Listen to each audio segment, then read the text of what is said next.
Kissa tarman, rashirtunen egen alishanan, edas pabina zushebzin, motramakura kam, o motramakura kam.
Hello everybody, welcome, welcome, welcome.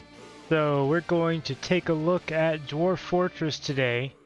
Pretty excited, I've been looking forward to playing this again ever since my last attempt on stream where the game turned out to be not so stable. I got some utilities to help me out with this game. First and foremost, you probably noticed I have a little bit of music playing. The music is through a utility called SoundSense, which adds find the water reflection. Oh no, that's the wrong game. Yeah, we talked about that earlier. Dwarf Fortress does not have good graphics. It has Oh, thanks for the lurk, Mist. It has ASCII graphics. I have actually put in a tile set that it doesn't work on this map, but you will see it later, so it's not all just ASCII. I know. It's all good. So I have a utility called SoundSense that adds a little bit of sound to the game. By default, the game doesn't have much music and has no sound effects at all. It is all made by one person, a single developer made this entire game, which is pretty impressive. Now he has some help because they're working on a Steam release, so that's pretty exciting. It's going to have professionally done tile sets, and it's going to look a lot better. It's actually going to have mouse controls, you know, all those nice things that you need to have when you're releasing a real game on Steam. But that should be nice. That should be a good time, and I'm going to pick that up when it comes out on Steam. And I'll probably stream it. For now, though, what is this mess that we're looking at? Well, this is the world. So I took some time before the stream. I generated a world. World generation usually takes, it can take up to an hour, depending on how big the world is. It can actually take longer than that, because not only does it generate the geography, it does weather simulations for erosion, where the rivers go, where the rainfall is. That's why we have different biomes on the map and things like that. It also does a couple of 100 years worth of history, so that your world has mythological creatures and old stories and things like that already generated when you start. Like, we look around this map, like this purple bit here, this is an evil biome. This has been caused by something in history. There's probably some towers that necromancers have in this area. There were wars and things going on. There's all kinds of history in every single world that you generate in this game. I mean, you can spend hours just looking through the legends of the game that it generates. And they generate full and complete histories. They generate poems and songs, different dances, unique music instruments from one game to another. Everything is procedural. It's pretty amazing. For us, we're gonna find a nice mountain location. We're gonna have 7 dwarves. We're gonna settle there, and we're gonna see if we can survive.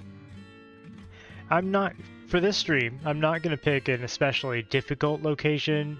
Some people enjoy settling on a glacier or in a ridiculously evil biome that resurrects the dead.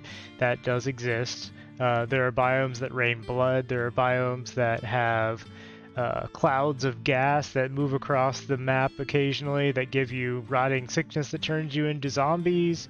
I mean, there's all kinds of things in this game. What we are going to do is we're going to find a nice, out-of-the-way location so I can just show off the game, take a look at it, answer questions about it. We'll start a little fortress that I'll do.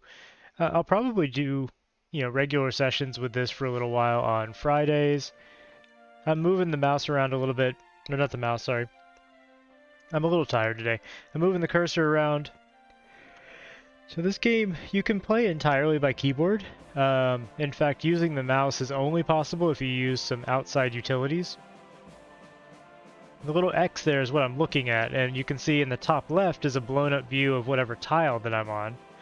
The screen in the middle on the left is a blown up view of whatever area we're at on the right side. So as we move around, you'll see the X moving around on all the maps, and in the top left you get a nice close-up view of what's going on in that area. So I'm just looking for a little bitty... you manually posted this stream? Yeah, I've noticed the bots are having some issues. My bot on Wednesday in my other Discord was messing up too, and my cloud bot was messing up. They may be doing something with the Discord API that's messing with the bots. I don't know. I'm looking for... I do appreciate you posting my stream. Thank you very much. I always forget to go check and see if it came up. Did the roll? Did it assign the... Now, I'm sorry, I can't talk today. I've been working basically since 3 a.m. So I'm very tired. I have a coffee with me. I will perk up in a little bit as that kind of percolates in. But Did I get the now streaming or live roll or whatever it's called in the Discord? Is that part working at least?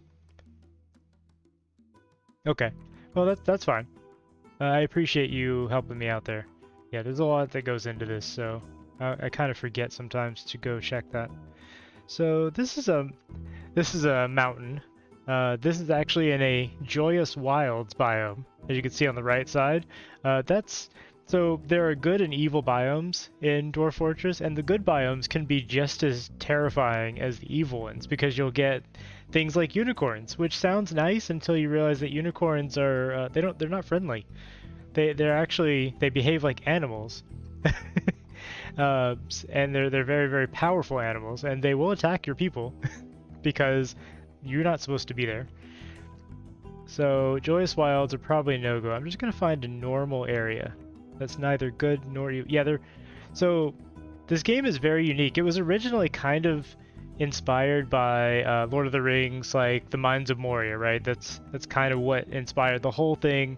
Was going into the Mines of Moria and retaking them, and he kind of made a first game sort of based around that, and that evolved into this game. Except everything is kind of diverged lore-wise. Like the elves in this are these warlike cannibals that are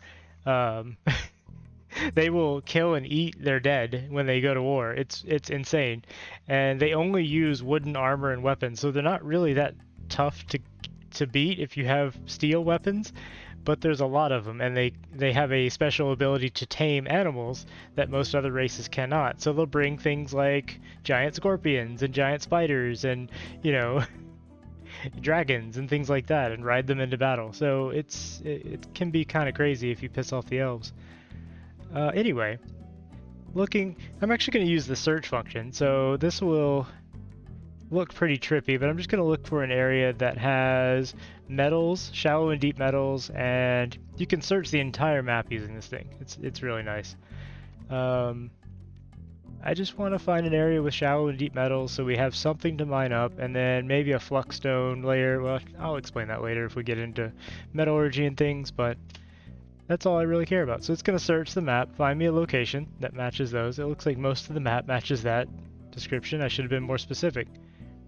Okay, so all those green X's are tiles that match my description. I'm just gonna stop it there. Yeah, so half the map, at least, matches my description there. The flashing is intense. I apologize.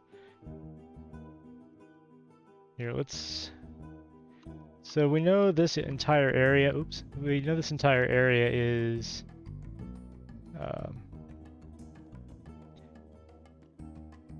has those metals and stuff, so I'm just going to pick an area right in here that has some trees, has some mountain, and we're just going to go for it.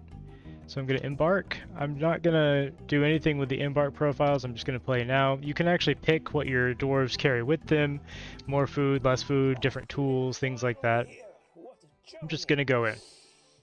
Smell that mountain air.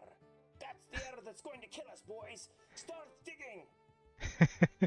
So the utility that I'm using for sound also has some voiceover stuff. All of the music and sound and voiceovers are donated by the community that has grown up around the game, so it's all free for streaming and safe. I didn't pick a name or anything, so it's given us a random name. You have arrived. After a journey from the mountain homes into the forbidding wilderness beyond, your harsh trek is finally ended. Your party of 7 is to make an outpost for the glory of all Adaglogam. That's our civilization. There you go. There are almost no supplies left, but with stout labor comes sustenance. Whether by bolt, plow, or hook, provide for your dwarves. You were expecting a supply caravan just before winter entombs you, but it is spring now. Enough time to delve secure lodgings ere the tiger men get hungry. So it's letting me know there are tiger men in this area. A new chapter of Dwarven history begins here at this place. Mistimicast. Portal saved. Okay, good name. Strike the earth. Now, this is where last time I played, it kept crashing. So let's see if it works this time. I did test this before, and I never figured out if it was like the streaming software that was causing it to crash or the game itself. The game is unstable sometimes. Now the screen is black because it is saving. The save files in this game are large. They're very large. They're several gigabytes in size.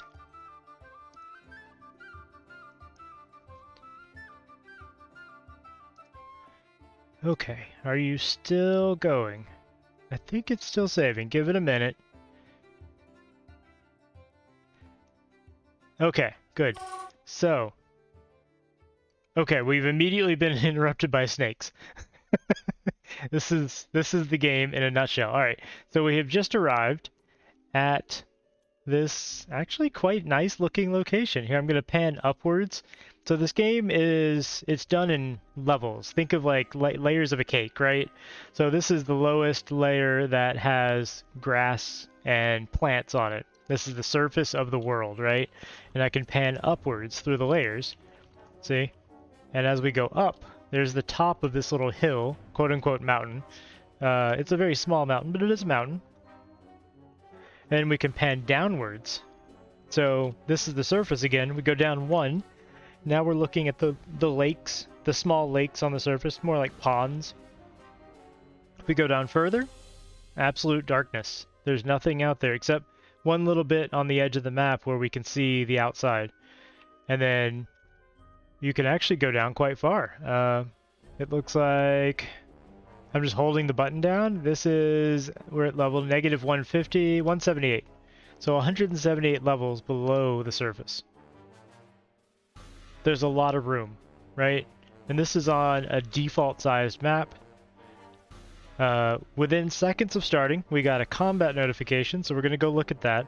But at first I'm going to show you the announcements. So that was what made that sound when we started. The very first thing that one of our dwarves tried to do here is pick up equipment. He's trying to pick up his pick. I don't know if you can read that on the screen. Hey TKR, how's it going? There, I made it a little bigger. Hopefully that's visible. Let me know how that looks on the screen, if it needs to be larger, smaller. Anyway, one of our miners tried to pick up his equipment. So did the fisher dwarf and the woodworker. They couldn't because there was a king snake nearby. So if we go over to here, we can see right next to the wagon. Zoom in a little bit. I don't know if you can see him right there. Current zoom level is good. Thank you. Happy Friday. Yes. Yes. I literally worked right up until about 30 minutes before I was supposed to stream. So I'm a little tired today. I apologize if I start slurring a little bit later on or now. Guzzling a coffee, hoping that helps. Glad you're doing okay though. I appreciate you stopping by. So we can see there's a king snake here. He's right next to our wagon, and he looks to be attacking our dwarf immediately. So let's look at the combat combat log. So the fisher dwarf is fighting. The king snake is trying to attack the fisher dwarf, but the fisher dwarf keeps jumping away. The fisher dwarf also missed the king snake. Let's see, the woodworker got bitten and got bruised. Not a big deal. The jeweler got bitten in the head and bruised. And the horse, it bit our horse. Rude. So this is kind of an issue. I didn't expect to get attacked immediately before anybody had any of their equipment or anything. So what we're going to do, I wasn't going to look at the militia until later on, but I'm going to create a militia with no uniform, with, let's see, yeah, personal preference, individual choice is fine. And I'm going to induct everybody into the militia immediately, because they need to beat this king snake up and stop it ruining their day. So,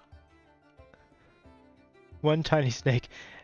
Yes. Well, all right. So there's a timescale issue that's not completely obvious in this game. It's already been a day since we showed up here. So time moves very quickly in Fortress mode. So we arrived on the 13th, and it's now the 14th already. So that was a whole day. The time is a little bit compressed. They only eat and drink once a season because it's kind of abstracted. Yeah, it's a whole thing. He tried doing a normal time scale but at fortress level scale, it doesn't really work and it just kind of drags on. So this is what he's ended up with. And for the most part, it's good. So we're going to go to the squads. We're going to take the Kingdoms of Coal, which is what they named themselves. We're going to tell them to attack the King Snake. And I'm going to unpause and we'll see what happens. I don't even know. Okay. That was the whole combat right there. I unpaused for half a second and repaused, and I think the thing's dead. Let's see. Yeah, King Snake is dead. So let's see what happened. Let's just look at this. So there's 2 pages of combat. This is what happened in that half a second. The woodworker had some trouble breathing because he got bit in the upper body. I don't think king snakes are poisonous, fortunately. But he bit the militia commander in the left lower arm, bruising the fat. It looks like he mostly bruised people. And then here's the killing blow. The recruit grabs the king snake by the right fang. He grabbed it by the fang with his hand. And I guess that knocked him... Oh, the king snake was propelled away by the expedition leader. Okay, sorry. The expedition leader punched the king snake in the body, bruising him, propelling him away, and then the king snake skidded along the ground and slammed into an obstacle and died. That's what happened. Where is its body? Let's see. Zoom. Actually, I can just zoom to this. So he punched it into the wagon and it died. So that was an exciting start to the stream. Alright, now that that's over with, we can release everybody from the militia. Because we didn't actually want them in there anyway. How do I cannot remove the militia commander, that's fine. He can stay in there. And I don't think I have the schedule set. No, okay. So they'll all be normal dwarves again. Let's just let them figure things out. Yeah, you can... So, I don't know if you saw, there's a flashing K under the wagon. Right there. You see on the right, King Snake Corpse. So, that's the thing. We have a King Snake Corpse now. This is them all undrafting and becoming normal dwarves again. They're no longer in the militia. Exciting. Alright. Now I can go back to explanation. So, the game is based on like a tile map system. Every tile is an undisclosed amount of space. He's never actually given dimensions. I tend to think they're probably about a meter, like a meter wide and then 2 meters tall, something like that. Although they are dwarves, so maybe they fit in a 1 meter space. I don't know. You can see these are sandstone walls. And if I move the cursor over here, this is copper. Nice. This is quartz. There's gems. They can automatically identify ore and gems because they're dwarves. They're already doing things. What are you're chopping? You're chopping a tree down. Why are you chopping a tree down? Do I have auto chop enabled? I do. Okay. Let's turn that off. I was playing around with this before. Apparently I had some things enabled that automatically do things. So I do have a utility that auto sets their labors for me. Normally, if you want to change, like in RimWorld, if you want to change what somebody does, right? You have to go to the job menu and change their labor. Like you set what priority you want their job or whatever. In this game, it's a little different. You have to mouse over a dwarf, go to B, the labor category, right? And then, sorry, you have to go to G, general. Ugh, I can't remember. It's been too long. Ah, that's right. It's like, yeah, there we go. Preferences, labor. So then you have to go through this for each dwarf and change their labor. It's a pain. He's redoing this whole menu, and it's a pain. But I'm going to use the utility to make it a little easier on myself.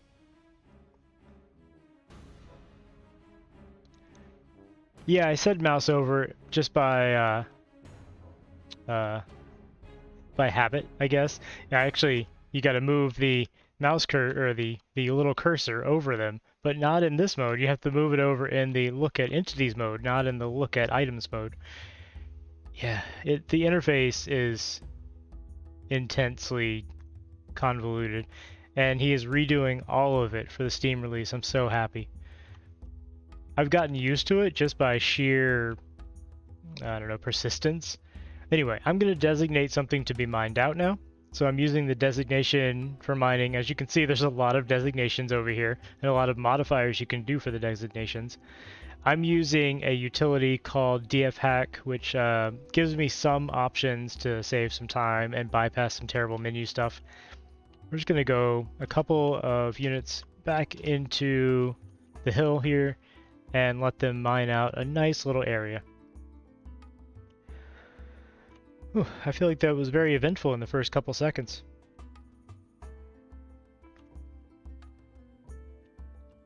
We have a nice little vein of tetrahedrite here. Tetrahedrite is a... does it say here? I thought it would tell you what it was made of. Oh yeah, ore of silver, ore of copper. So tetrahedrite is very useful because you can make bronze with it, you can make billion bronze with it, you can make a lot of different alloys with it. You can smelt it straight for silver and copper. Very useful. Many different alloys with many different properties. In Dwarf Fortress, there's not a linear static progression for materials, right? It's not like Minecraft where you got wood, and then you got iron, and then you got gold, and, you know, iron's better than wood, and then you need an iron pickaxe to mine diamond or whatever. It's not like that. In Dwarf Fortress, each material has properties. So one material might be best for a sword, while another material might be best for a hammer. Like, you would never make a silver sword in reality, because silver doesn't hold an edge, but a silver warhammer is very, very dense and would do a lot of damage. And you can do that. It would be absolutely stupid to make gold armor, because it would just be heavy. Heavier than it would be useful. It would look cool, I'm sure. Like, there's a mythical material in the game called adamantine. Adamantine is incredibly light. You would think, oh well, it's the rarest material. It must be best for weapons, right? No. If you make a warhammer out of adamantine, it's like hitting somebody with a Nerf hammer. It does nothing to them. Won't even penetrate their clothing, let alone their armor. So, that all said, I was just killing time while they dug this out. Look at our cat running around. So, we have a little cat, stray cat. Let's look at him. He's a legendary climber. Every creature, every unit in the game has a description. Usually find it easier to select the dwarf in the unit screen. Yeah, I know. I usually actually use Dwarf Therapist, but for this I didn't want to juggle like different screens on my stream and stuff like that, trying to show Therapist and what I'm doing. I don't know. I might do that like with a YouTube video where I can record them separately and then just splice them in editing, but for this it's a little bit difficult to juggle everything on screen. So I let the auto labor plugin sort out their labors for me. It'll select a number of dwarves for each job and let them do their jobs, and if they're not doing jobs, then they'll go back to the labor pool and haul things around. So this is a view of our cat. Small mammalian carnivore. It is usually domestic, hunts vermin. She is weak. Her hair is cream. Her ears are raw umber.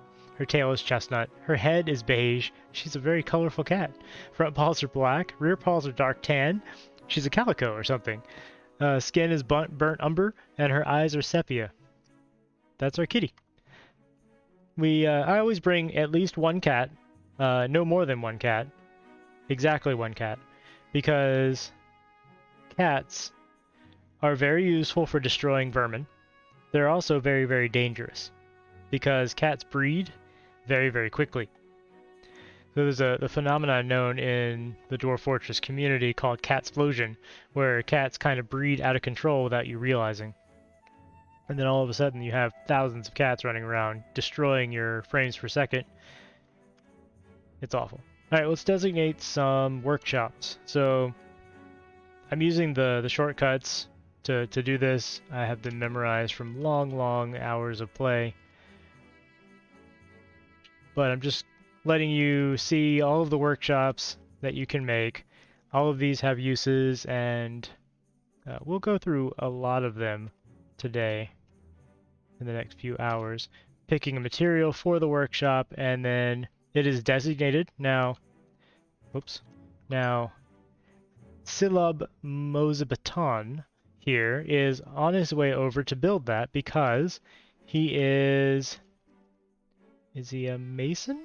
He should be a mason. This is all of his skills. This is essentially the dwarf's soul, right? You're looking at it because you kind of play as the will of the fortress. You don't have a specific character in this game. And you can see all of the aspects and information about anything that is connected to the fortress. So he's an observer. He's not actually a mason, but he has the mason labor. So he's going to go and build that for us. And he's done. So Mason's Workshop, you can queue up materials to be turned into things here. My main reason for building this now is because I wanted to build a couple of doors. And I'm also going to queue up a Carpenter's Workshop. Now if you're not used to this game, you're probably wondering what the heck is happening. Well, basically I've just made a large cave, and I'm going to make it hospitable, and then I'm going to close off the outside for a little while we make the inside of the cave nice. Now, when I was looking earlier, yeah, so all of this right here is clay. So what we're likely going to do is dig down a little bit and then make a farm over there. Now that we have the Carpenter's Workshop, I'm going to make a couple of beds. We're going to make a little dormitory for them to sleep. It's already been a month since we arrived. Well, a little bit less than a month. You can see here, our cat has been hunting. There's a rhino lizard that the cat hunted down and killed. So the cats generally feed themselves. You don't have to worry about them. If an animal is a pet to a dwarf, then that dwarf will take care of feeding it. If the animal is an herbivore, then it will eat grass outside or underground. If there's like a cavern with cave moss, things like that, it can graze on that. If the animal is if it's an omnivore, generally it doesn't have to eat technically, but it's kind of assumed that it roots around and gets its food somehow. So in this DF hack utility, I have the ability to do planning mode on furniture placement. So normally if I wanted to place a bed, I would have to choose where I want the bed. I would have to then choose which bed to put down. And then I would designate that, and then they would run off and get the bed. And then they would put the bed there. In DF hack, you don't have to do all of that. So right now, if I try to place another bed, they've made one more. But if I tried to place a third one, like if I wanted to place another bed, it says you can't because you need a bed. We haven't built any more beds. In DF hack, I can just use planning, which will say I want a bed here, here, and here. Go ahead and designate the next bed created. And I really hope this is something he rolls into the game at some point because it makes it a lot easier just to plan things out. You'll see these are actually forbidden jobs. They're suspended rather, and they won't pick them up until they actually have something to fill that job. So he's making a bed now in the workshop here, and soon we'll have somewhere for them to sleep. I'm also going to go ahead and put the doors down same way. I use the planning mode also when I don't want to pick the particular material or whatever. I just want them to put a door there. I don't care which door. We're going to make this area over here a small dormitory. And that now they can sleep there. It's not a particularly nice area to sleep in, but it is a bed. We're going to make next a little eating area. I always try to take care of beds and then tables first. So we're going to dig out a little area for them to turn into a dining hall.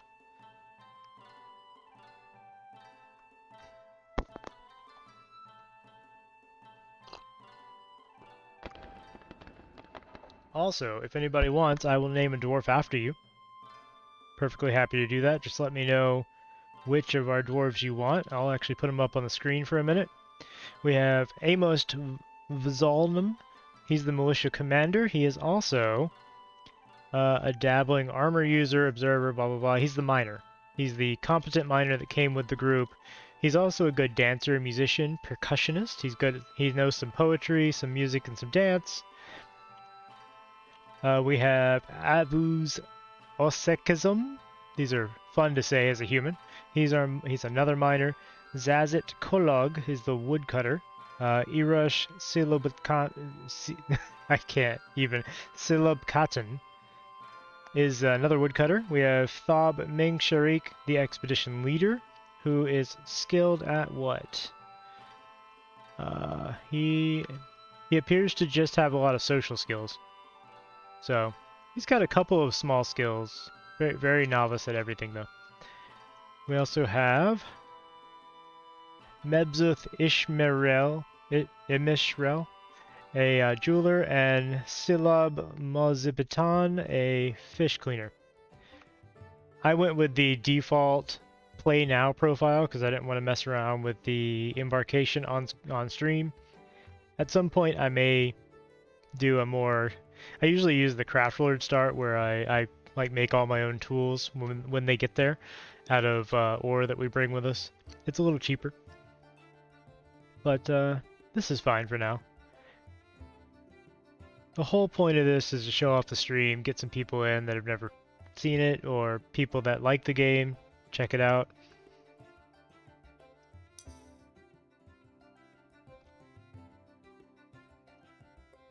I saw we had another combat, but it looks like our combat log was this guy saying that he talked to his friend and he wasn't happy about it.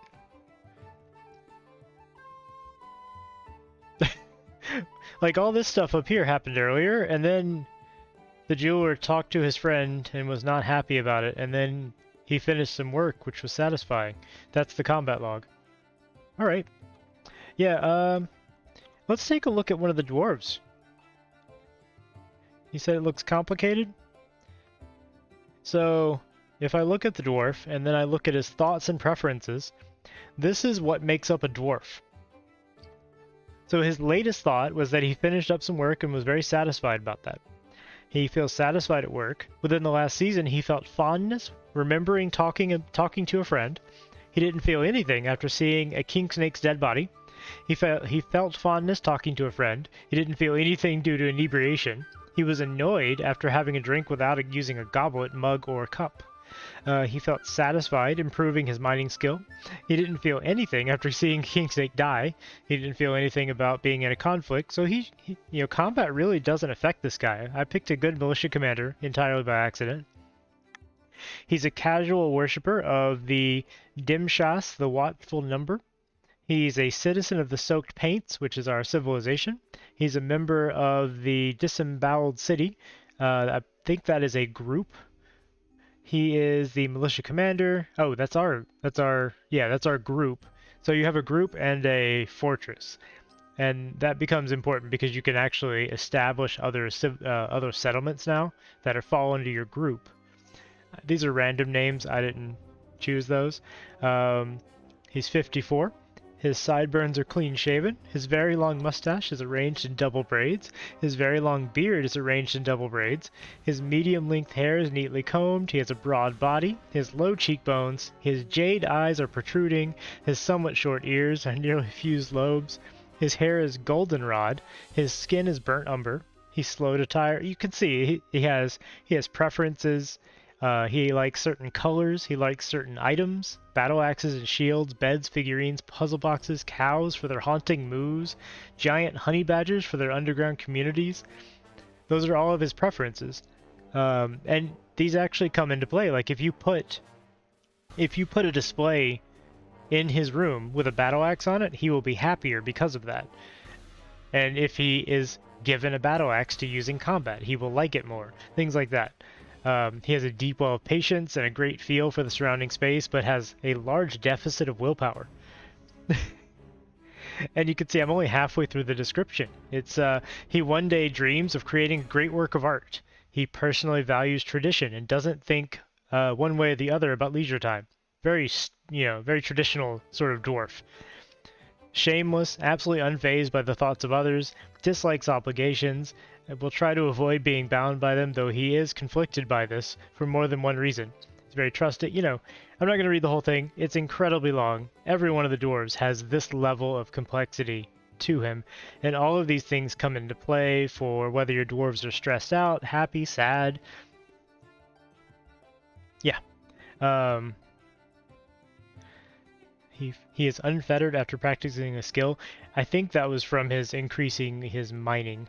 Anyway, that's one dwarf of many. So yeah, they're very complex little creatures that look very simple.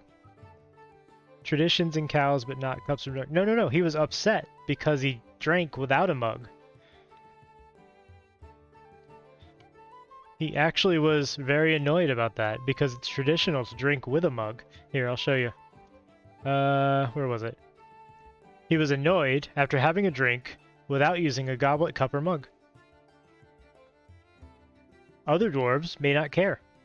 They'll just drink right out of the barrel and be happy that they had a drink.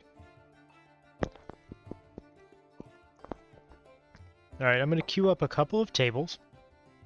Because you gotta have a table. If anybody has played RimWorld, you know if you eat without a table, it's just the worst. We're gonna have 3 chairs and 3 tables. I know it says throne. A rock chair is a throne. It's just a chair. Being a throne doesn't make it any different. It's just what it's called. So 3 tables and 3 chairs are going to be carved out of these boulders that are just laying around. These are all just sandstone boulders that are left over from them carving out this little room. Yeah, the save files are massive. And I have it set to back up seasonally. So every time the season changes, it's going to do a save. Just because it's a little bit unstable sometimes.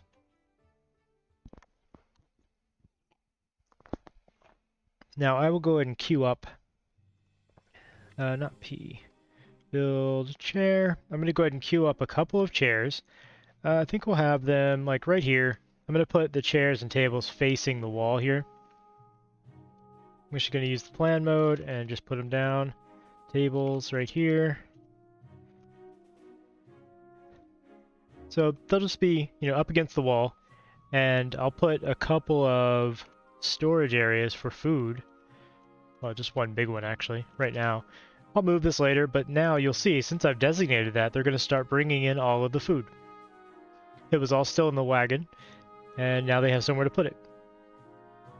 We can have them clear the stone out of the other room as well. I'll just put a stone stockpile here. They'll start moving it all out. It's going to be very slow when they pick up a boulder because they're very heavy. Now I can help them out a little bit by making a couple of wheelbarrows, which they will use to move the stone. So I'm just curious about what's in these barrels. This barrel right here has 13 plum helmets in it. What's a plum helmet? A plum helmet is, well, it just says it's a plum helmet, but it's a mushroom. It's a kind of mushroom that apparently has some kind of sugar in it too, because you can brew it into booze. So, see, he's using the wheelbarrow to move the stone around. Don't know if you saw him do that, it was very quick. He's pushing it around, moving stones all over the place. They've made the 3 chairs, and now they're putting the tables in.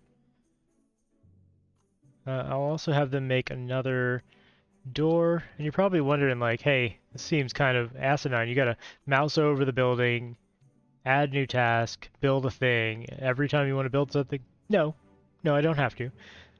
Once I have a manager, which is one of the dwarves, I'll be able to tell him to do things, and then he will manage the production orders, because there is another screen, the noble screen.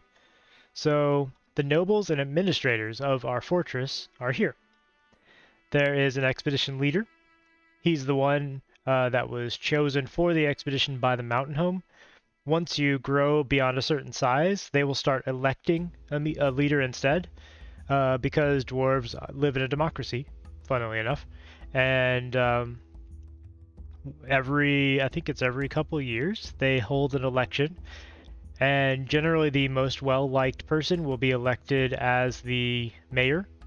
It's not always the most skilled or appropriate person. It's usually the person with the most friendships because those people vote for their friends. There's a militia commander that we already looked at. He just organized a militia to beat a snake to death with their bare hands. You can have a sheriff, a hammerer. The hammerer is like the chief justice. When somebody is convicted of a crime, and yes, there is a whole justice system, the hammerer will take his hammer and go beat that person. And the severity of the sentence equals the number of beatings the person gets from the hammer. That's the dwarven justice system. So if a dwarf, say a noble, issues a mandate, you see the mandate here on the right side. I think my mouse is a little bit, yeah, my mouse on the stream is a little bit moved from where it is on my screen. Doesn't matter. There's a mandate that the nobles can issue. If a dwarf does not perform that mandate, that is a crime, and they will be sentenced by the dwarven nobility. Then there's the manager, as I was talking about. This guy will handle our production queues for us. The chief medical dwarf will look after the medical needs of the fortress. The broker will handle trade. The bookkeeper keeps records, and the bookkeeper's efforts directly relate to what you can see. Let me show you what that means. Alright, so here where it says food stores at the bottom left, it has question marks. We think we have about 100 food. We're not sure, because nobody's currently taking inventory. We probably have about 50 drinks, but nobody's counted. We think we have 20 pieces of meat. Who knows? No one knows. If I assign a bookkeeper, I can then decide how accurate I want the records, and that will determine how long it takes him to keep the books. If I choose lowest precision, he'll only go to a certain level of precision based upon this. And you can see how that works out. Like with this level of precision, if we had 77,777, I would know we had about 80,000. And so on and so on. And as you go down, it gets more precise until you get to the bottom, which is all counts are accurate. But it takes a long time for that dwarf to do that. The time it takes for them to keep the records directly depends on how large the fortress is. So it's a decision that you have to make, and it can only be one guy doing it. So at some point, if you're able to dedicate one dwarf only to that, you may as well have all counts accurate. Otherwise, if you want him to do other things, you may not want the accuracy. For now, though, the next thing I'm going to do, they have a little eating area. I'm going to designate it as a dining area. It's not a very nice dining area, but it'll be a meeting hall, and nobody will own it. That means it's free for everybody to use. See, they're already eating there. The cat is on the table, probably chowing down on the dwarves' food. I'm now going to make a little office off of the main area here for... Actually, I'm not going to make it there because that's behind the workshop. So I'm going to make it over here behind the beds. This is going to be for the manager because I don't want to queue up every single thing that we want to build. I'm also going to put a door down here to make it a room. Not that it really matters. At this stage, doors are mostly there to keep things out that you don't want inside. Like kobolds, or gremlins, goblins, things like that. Because things can show up and sneak into your fortress.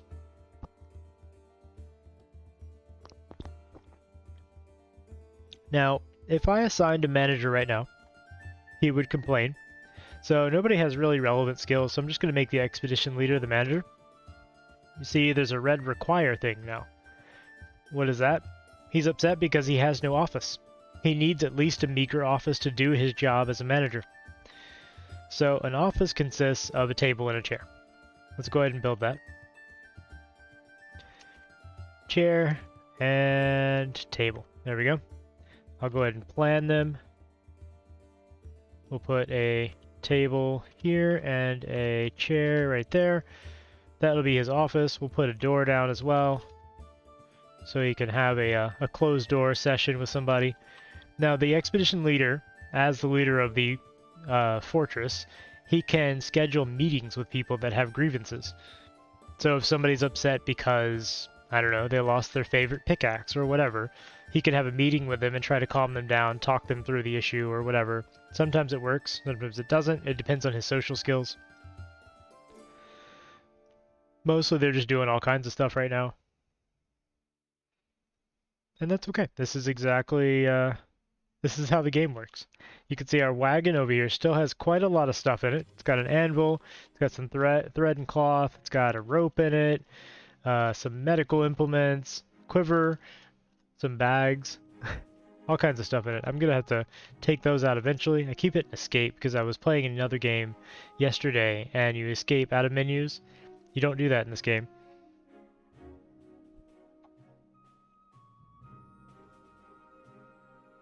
Once they put his table down, actually I think I can designate from the throne, yeah. So I can designate this as a study. Not as the militia commander, as the expedition leader. There we go. So now, if we go back here, he's happy. He has a meeker office. That is all he requires at that stage of his job, because he's the administrator of a tiny little fortress, quote unquote. He's not upset about having a tiny little office. Nobody really has rooms of their own. Later on, nobles will demand quite luxurious accommodations. There's his table, I guess his desk. And now that we have a manager, we can go to the job manager. And we can say things like, I want to always have a couple of doors, right? Because I might be putting doors down. So I'm going to go down here and select rock door. And I'll say, I want to make 3 of them. But I don't want to just constantly make 3 doors. I want to put conditions on that. So I want to say if we have less than 2 doors in our stockpile, go ahead and make 3 doors. But I also want to make sure that we have, yeah, there we go. We want to make sure we have the rocks to do that. So if we have less than 2 doors already created, and we have at least 3 stones that we can make doors from, then make 3 doors. So it's a system of conditions, right? That will result in always having 2 or 3 doors in stock. And then I can just designate doors to be put down without having to worry. As soon as we go below 2 doors, they'll start making more doors. I can do that with a lot of different things. I'm not going to queue them up just yet, but doors are something we're going to need very soon, because I'm about to dig down into the next part of the fortress. So we're going to put a door in the administrator's office. I'm going to put a little hallway here, and then at the end I'm going to designate a stairway down.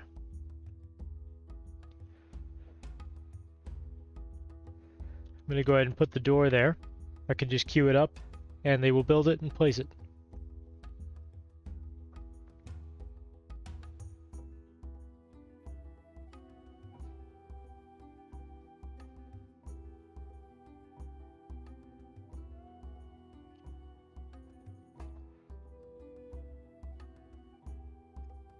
Just waiting for them to dig through. It takes a little while to dig out the stone. We'll see in a minute, but digging through soil is very quick. So they just finished the first order for doors. That's what that little noise means. I'm going to put a stockpile back here just for now to get them to unload things. And they'll start bringing things in like the anvil. They'll put the doors back there. They'll put any extra tables and chairs, things like that. The wheelbarrows. I'm actually going to tell them to keep the wheelbarrows in the stone stockpile, because that's where they will be used. So they're taking them over there. Anytime they have stone to bring up, they'll use the wheelbarrow. I think I accidentally made 3. I did. Well, I'll just say we'll keep 3 here then. So you can see there's now an anvil in our stockpile. There's a couple of sandstone doors. There's a wheelbarrow that he's about to take out. There's a bag sitting around. But more interestingly, there's stairs downwards. Now we're going to go down a level, and I'm just going to designate another stairway down, which is going to create an up-down staircase. we're not going to go down far. Oh, we found some amethyst gems inside the mountain. Look at that. We might dig those out later. We also found some more tetrahedrite. And we're going to dig... Ah, so problem. See how it's flashing blue? We have hit a water table under the ground. So I have to dig into this to see if it... So these aquifers come in two strengths. There's a slow aquifer and a fast aquifer, basically. A slow one will slowly refill the tile. God, I can't talk. Refill the tile with water. Fast one will very, very quickly refill it. The slow one is not so much an issue. So I'm going to go ahead and designate these stairs again. And if it is a slow aquifer, that's okay. We can close that off. It looks like... Huh. It looks like it is a slow one because it is not filling up with water. So that's good. I'm a little surprised that nothing is filled up yet. Oh, it's just damp? Maybe it's not an aquifer at all. Either way, I'm going to go ahead and smooth the stone here to make sure. So you can stop water coming through the stones by treating it, and they do that by smoothing it out. It's basically just working the stone so that it is a worked wall instead of a rough-hewn cave wall. And up there is some water. All right, see that little flashing? Well, there was a flashing one, and there is a one unit deep water pool there, and it has muddied the stairwell. So it was good that I did this. Smoothing these walls out will make sure that no water comes through. So now that one little bit of water will evaporate eventually. What I am going to do now is I want to dig out into this area. So, alright, when I first started the stream, I had auto chop on, which is a plugin that lets you designate a certain amount of trees to be chopped. I had been testing this out, and apparently I left it on, and it has designated every tree. So let's fix that. Auto chop, let's turn it off. After I... Can I undesignate? Yeah, undesignate now. Auto chop off. Okay. Because they've been busy while I wasn't looking, and we now have 1,300 logs. I mean, yes, it's been a couple of months now, but look at all the logs sitting around. Alright, we don't need that many, but that's wonderful. What is this stuff right here? Native copper. Having all this copper is very interesting. I hope we get a source of 10 later on. We can make bronze tools. Like some cassiterite or something like that would be very nice. Anyway, I want to dig... Where was I? I want to dig out this way into this clay. You can see all the area around here is clay. And doing that will let me set up a farm. The rub there is that I have to smooth the walls as I go, because it will, it will constantly leak water into the tunnel. And I'm gonna have to redesignate it every time too.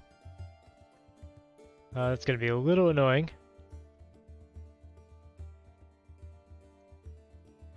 So it pauses and lets you know whenever they hit damp stone, because that can be a problem. Now I can probably turn that notification off, but I would have to restart the game. So I'm just gonna see if I can dig through it and ignore it.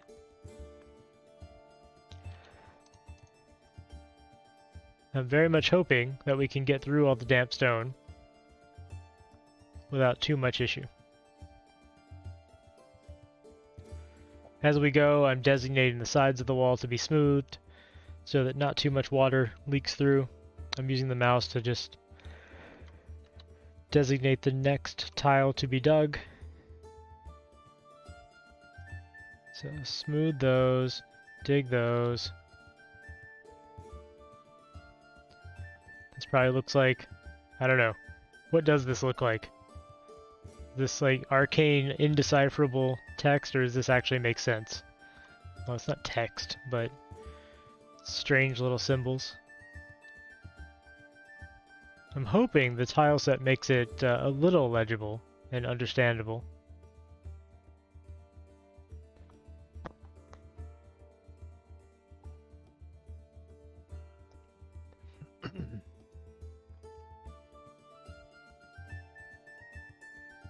Every time we uncover a new damp tile, they pause.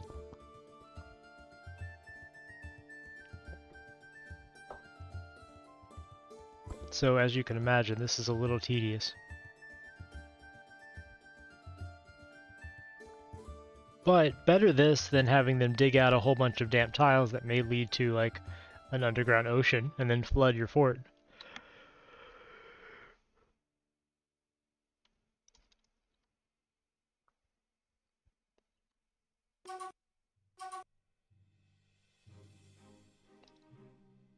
What was that? Oh, he's just upset because he couldn't find his equipment. He's fine. Alright. Keep digging.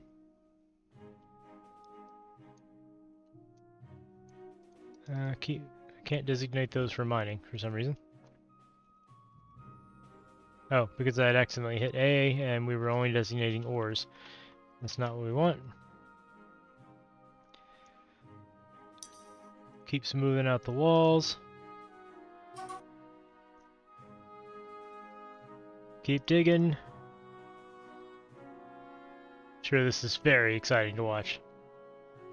But this is the game, so it is what it is.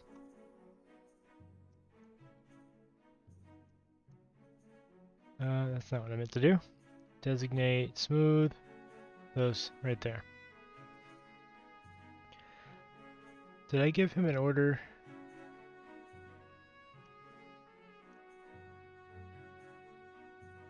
I don't think so. I thought I accidentally gave the squad an order, but I did not. Keep digging. I mean, as a plus, we're getting some ore, so we'll be able to use that later. This is a pain, but I need to fight through it so that I can get a farm set up. Alright, keep smoothing the sides.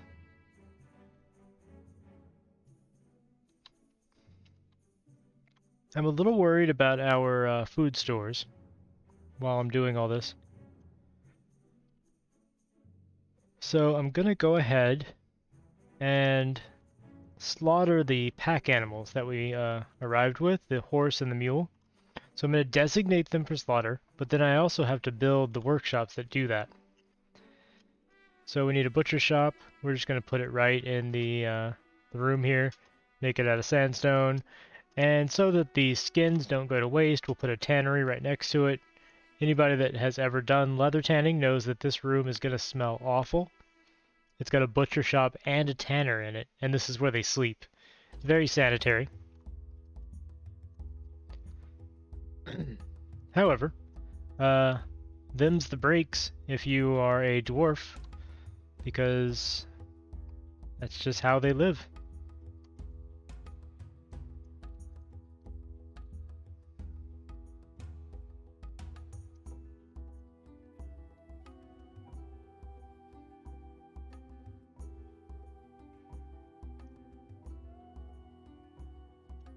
You know, I don't know. I guess it depends on their personality. Whether they would complain about that, because as we saw with the militia leader, some of them don't care about anything. Like, things don't really bother him. He went into combat, didn't really bother him. A bunch of stuff that was happening to him, he didn't really feel good or bad about. Other dwarves might be more delicate. Here, let's take a look at another one, just to see. How about our expedition leader himself? So, Thob Mingshirik, the expedition leader. Don't get on my bad side was the last thought he had.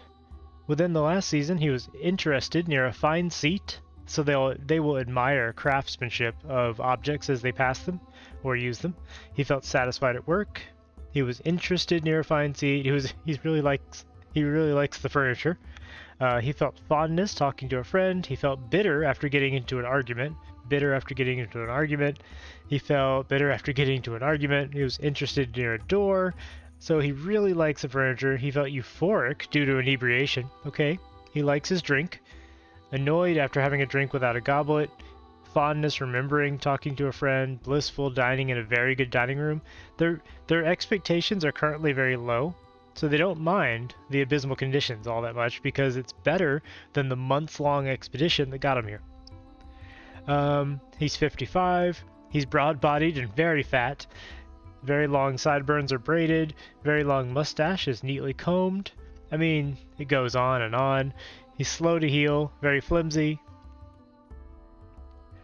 Yeah, that's pretty much the only issue right now, and I can fix that actually.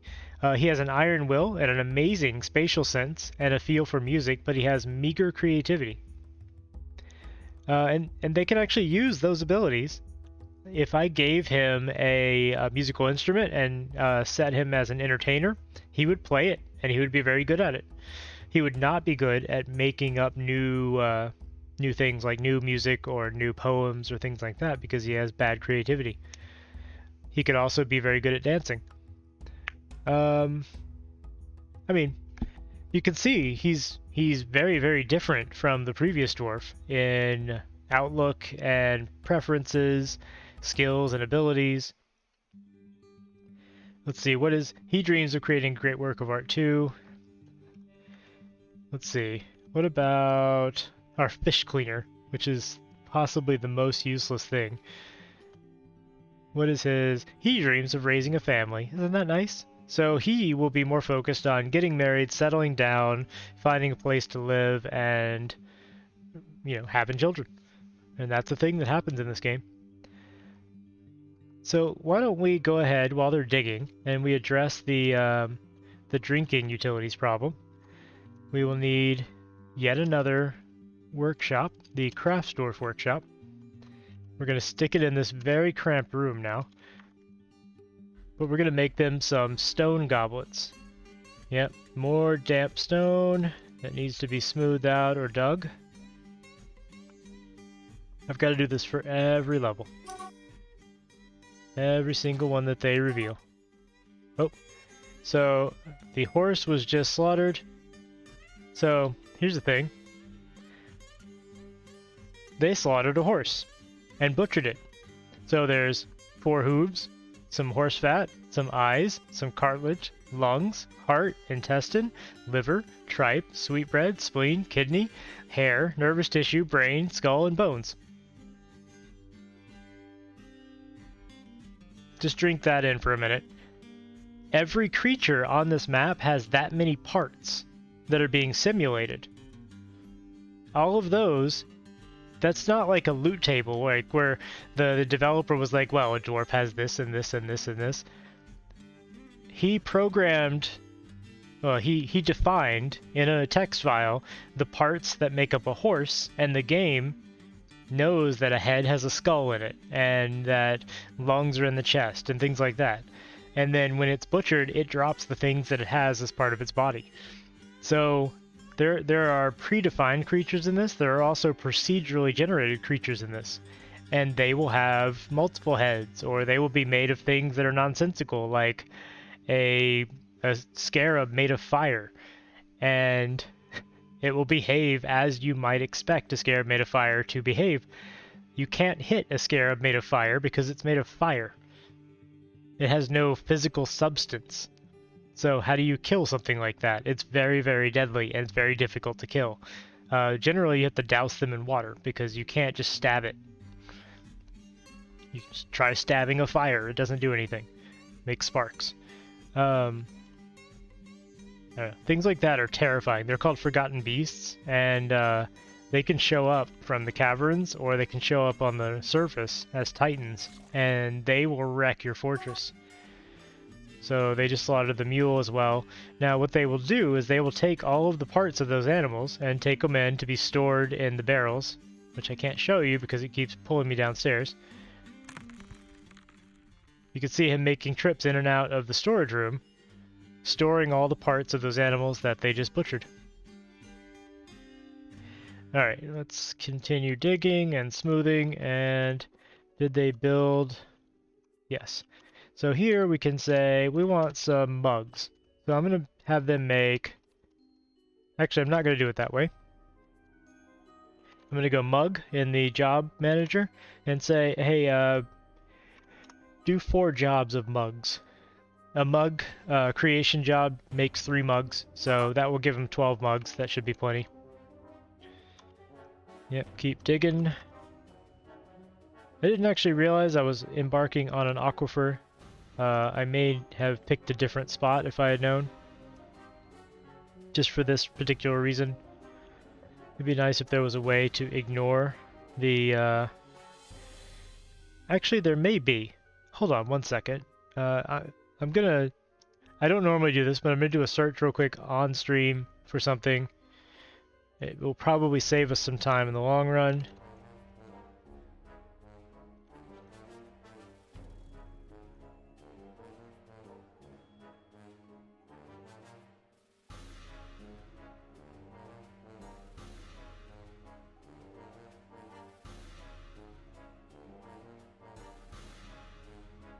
One moment, because I believe there is a way to do it.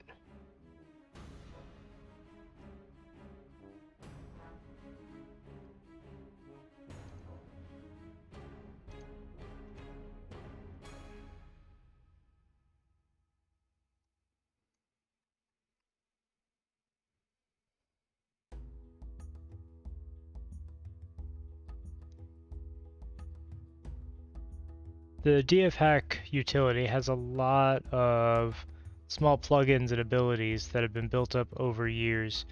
So I'm looking through the docs real quick. I'm not going to spend more than a few minutes on this if it doesn't look like it's going to work.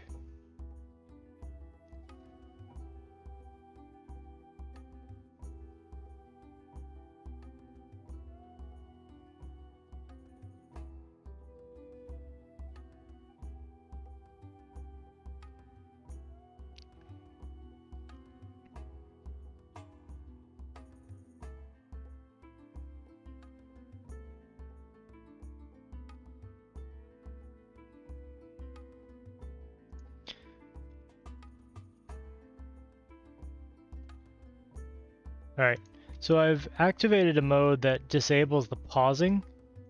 It'll still undo the designation, but that at least makes this a little easier to deal with.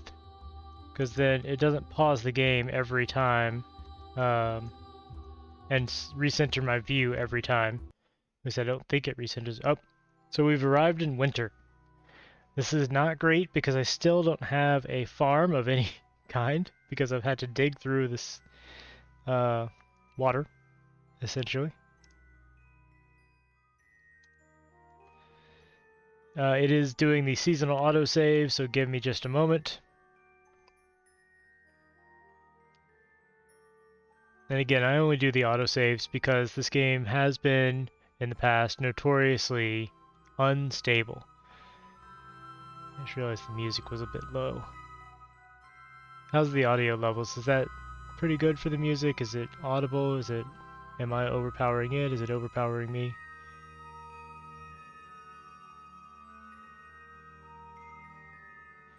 Is the music not necessary? I don't know. Okay, we'll just keep going.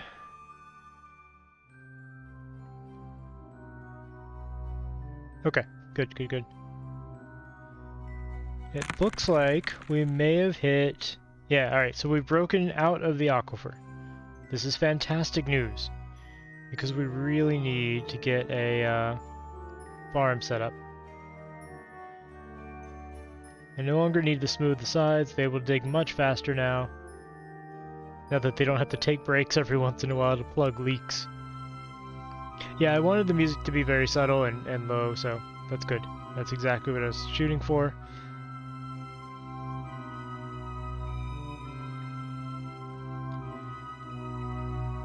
Dig, dig, dig. See the guy with the wheelbarrow coming in, grabbing a stone, running away. And we now have some mugs. Let's go take a look. So we should have just a bunch of mugs hanging around. Is that them?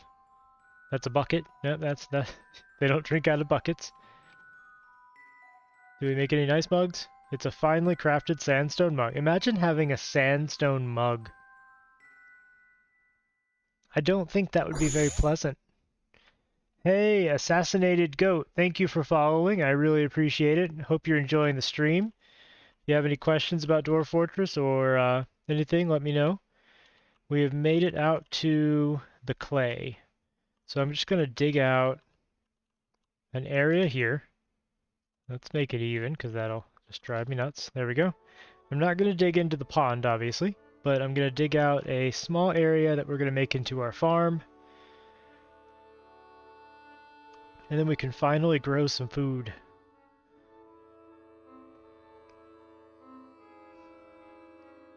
Now, the reason I did this entirely underground is because it's nice and protected this way. I could have, if I wanted to, just like gone out here, dug into the side of the wall here, made a farm. But this way, if anything wants to get to our farm area, they have to come through the fort. Alright, all of this is viable farmland because it's all clay. Let's put down some farm. I'm gonna just do an area like this for now, and that should be sufficient. So somebody's gonna come out here and till this field. I don't generally mess around with fertilizer and things like that. What graphics? It is... So this is the default tile set that comes with the noob pack. It's... what's it called? It is Phobos's 16x pack. This is what it's on by default. They have a couple in the Lazy Noob pack that you can use. That's what I downloaded. It's just a pre-made package full of like DF hack. It's got Dwarf Therapist. It's got Sound Sense and a couple other things. If you're interested, I can drop a link in a minute. I'm just gonna tell them to farm up those plump helmets. And now they're bringing seeds down. There we go. I am also currently using the auto labor plugin for DF hack. That just has the dwarves basically select labors themselves, while it selects labors for them based upon their skills and the number of jobs in the queue for the fortress.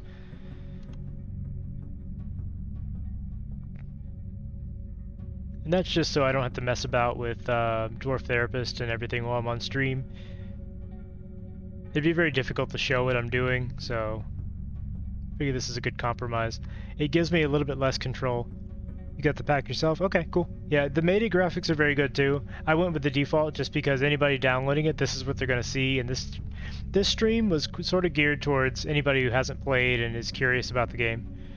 That's why I keep asking if there's any questions or anybody wants to see anything in detail.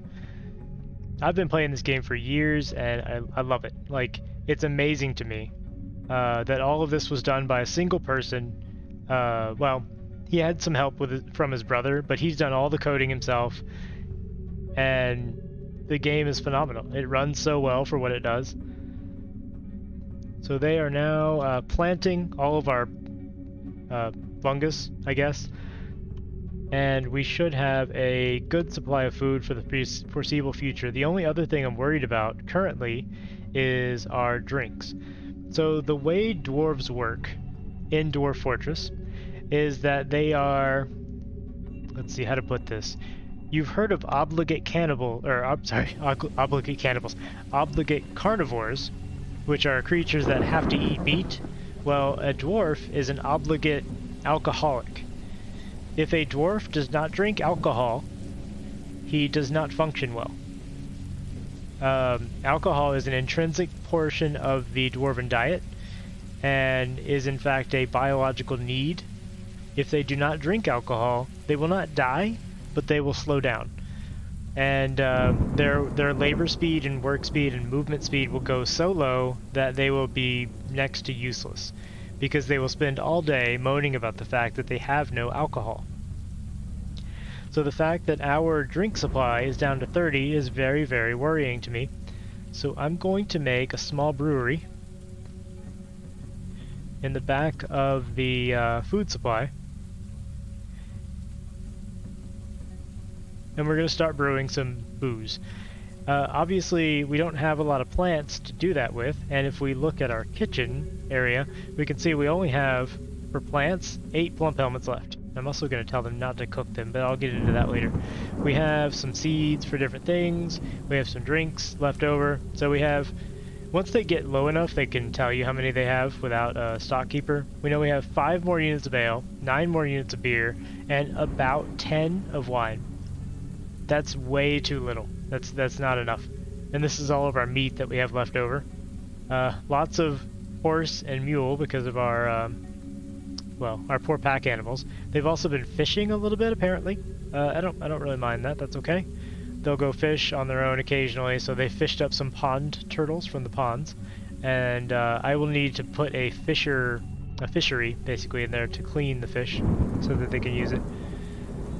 Yes, actually. So dwarves do have preference for specific boozes, but also they get angry if they continuously drink the same booze. Like if you only produce one type, they get annoyed because they can't have anything else. So you'll see after a couple seasons, they'll start saying, you know, annoyed because he's drinking the same old thing or something like that. So it behooves you to have a variety of drinks as well. So workshop, and we want the still.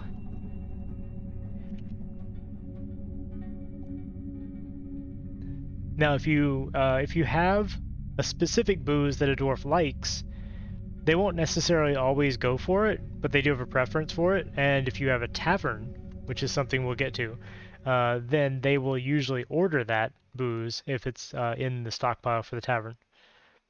So taverns are a thing that is pretty new to the game.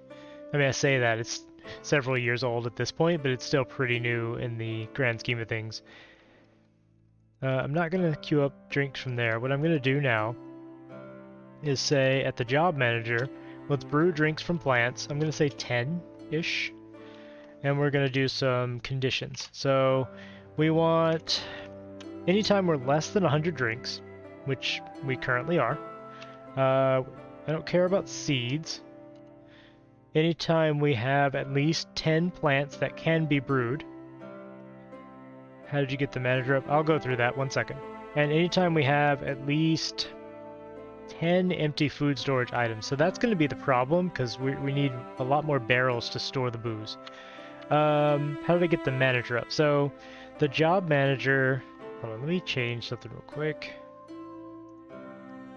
Where is my GF hack window? Okay. I had disabled pausing so I could get through a damp aquifer without it continuously pausing, but I had to re-enable it so I could talk about things. So the job manager, if you hit J over here on the right, you see the job list. If you hit J, that goes to this. It just shows you what jobs are available, but then if you hit M at the bottom, it goes to the manager. So as long as you have a noble assigned to managing jobs, you can use this job manager to do things. So like if I wanted to make sure I always have a table or two in stock, I can go, so from here I hit Q for new order, and then I type table, right? And there's all the tables that dwarves can make. Yeah, no problem. That's exactly why I'm doing this. A lot of this stuff is non-obvious. I had to figure these things out by watching other people, so I'm happy to help. Go down to rock tables, and let's say we want them to make 3 tables. But we don't want them to constantly make 3 tables, so let's put conditions on it. So now that we have a job, you can see at the bottom, you can hit C for conditions. You can also move the priority around and things like that. You can tell it what workshops to work on it. Like I could say this table job can only be done from a specific workshop, And that would be useful if you want to control what material the table's made from. You can link a stockpile to a workshop that only has like obsidian in it, so that they will only turn out obsidian tables or whatever you want to do. But I'm going to hit conditions, and then we're going to put a reagent condition, which is whatever it's made from. And I hit R to do that, and it knows it's made from rock, hard rock. So we're making 3 tables. We want to make sure we have at least 3 rocks. And then I'm going to put a product condition on, so it knows it's making rock tables. I want it to make rock tables anytime we have less than 2 tables, at most 2. So if it goes to check this job and we have 3 tables, it will just skip it. As you can see at the top, it's going to restart if completed, and it'll check it every day. So every day at some unspecified time, it'll say how many tables we got. Okay, we only have 2, make some tables. How many tables we got today? Oh, we have 4. All right, don't make any tables. Now, obviously, I'm a little cramped in here, so I'm going to dig out a storage area. A big old storage area right over here. Because currently, all of our stuff is just stuffed into this hallway, and that's not the way to go. We want a large storage room. So, in theory, they will brew booze now, but they actually won't because we don't have any barrels or pots or anything to store the booze in. Because when I put this into place, I put a condition. It has to have at least 10 empty food storage items. We're not going to fit that. We also don't have the plants. So let's solve those 2 issues while they're digging. The easiest way to solve the first issue is to have your craft dwarf workshop make rock pots. Oops, I didn't mean to go down. Rock and then pots right there. Rock pots are essentially boulders carved out so that they can hold liquid. I don't know how that works with sandstone, which is usually porous. We don't ask questions like that. It works because they're dwarves. Maybe they glaze it somehow. Don't worry about it. It works, and it's a thing. But we're not going to do it here because we like the job manager. So we're going to go pot. We're going to go down here to rock pot. We're going to say, actually, yeah, we're going to say 3 pots. But this one we're going to give a condition of we need at least 3 rocks because they're going to make rocks into pots. And we want at least, I don't know, 11. So we can have at least, 11 or so in storage. Now what'll happen is every day it'll check, do we have enough pots? Make more pots. Once it has enough pots, it'll brew drink. There we go. And the other issue that we need to fix is we don't have enough plants to brew things from. The short-term fix for that is just to go pick some. So let's see what we have on the map. We have prickleberries. Those can be brewed. Whipvines can be brewed. Date palms. I don't know if you can make anything out of date palms. They have... Let's see. Or not date palms. I don't know if you can make booze out of dates. Limes. Coconuts. There's all kinds of stuff here. So I'm just going to designate a large plant gather order. And they will just go out here and pick a bunch of plants. Some of them will be consumable. Some of them will be brewable. We don't really care. As long as they get some booze. So you'll see in just a moment. There we go. This dwarf is going to gather this plant. Let's see what he gets. I didn't actually look at what that was. Look at his inventory, and he's carrying what? Did he not? So sometimes they do fail to gather if their skill is low. Did he get anything that time? No, he didn't. Well, eventually they'll gather some booze. Boozable plants. Yeah, that's a word. Storage room is coming along. Oh, it looks like he got something that time. Yeah, so he has actually successfully gathered a whipvine without destroying it. Potent potables. Yeah, there you go. That's a... Is that from something? Or is that an actual brand? I don't even know. It sounds familiar, though. Wait, is that a D&D thing? I don't know. I can't remember now. It sounds really familiar. They've made some more tables. There we go. I should go ahead and do a chairs job as well. Again, any chair made from any chair made from metal or stone is a throne. Doesn't actually change the fact that it's a chair. It just calls it a throne.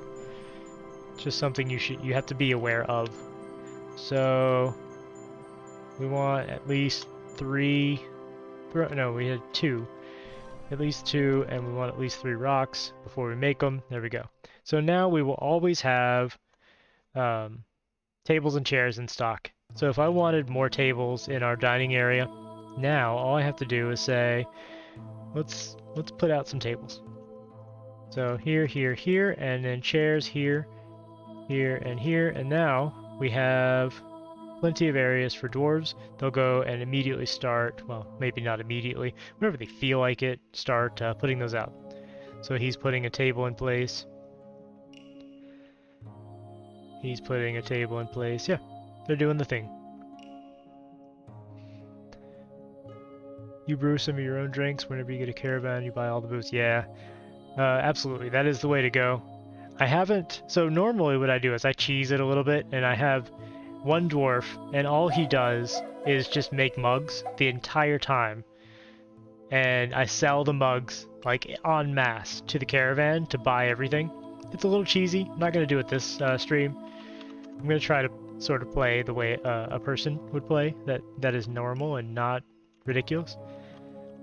Because selling, 800 mugs to the first caravan is a little bit silly. It's fun. Kind of funny. Our plants are coming along nicely. We're already growing some brewable mushrooms. Again, I don't know what kind of fungus this is. Normally fungus doesn't have a very high sugar content, but for something to brew into booze, you generally need sugar or something. Look at this cat just running in and out of the room. The cat's got zooms. Our cat does that sometimes. Look at him running around. It's great. Anyway, you generally, to brew something into booze, you have to have some kind of sugar or carbohydrate or something for the yeast to eat and metabolize, right? Fungus doesn't have a very high, just generally speaking, doesn't have a very high sugar content. So I'm not sure what kind of fungus this is, but it must be sweet. We can almost set up our storage room. They're still digging. These poor people are just carrying boulders on their backs over to the workspaces. I wish they would use the wheelbarrow to get the boulder over there. By the way, all these tree carcasses are here because I forgot I had auto chop enabled. I don't know if you were here for that. It was pretty funny though. I looked over and we suddenly had 1,600 logs because they clear cut an entire section of forest. So that's a thing. Lots of things are being done. They're making pots, they're making tables. Pretty soon we're going to see them making booze. Let's see, how does this look? If I look at the booze conditions, we still don't have enough food storage items yet, but they will make them soon. You got a few fishers who get a lot of mussels, yeah, and make shell crafts. Shells are, depending on the type, they're very valuable. Bone crafts, I've made like entire ensembles out of bone, because you can make bone armor, you can make totems, you can make bone rings and necklaces. So like, I'll have a goblin siege, and then I'll let the bodies rot away into skeletons, and then eventually fall apart, and you can use those bones to make things. So we'll have, all of our soldiers with goblin bone necklaces and things like that as part of their uniform. Oh, this is fun. So let's see if we can find a dwarf who's mad about it raining, because I don't know if you noticed, but there's little blue speckles all over. That means it's raining. Also, it says on the bottom left that it's raining. And you can see in his inventory, this is kind of fun. Well, not for him. He's got water covering every part of his body because he's out in the rain.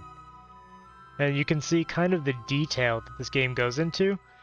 There's his you know, upper arm and lower arm, upper leg, lower leg, hand, foot, eye, ear, throat, and then all of his fingers.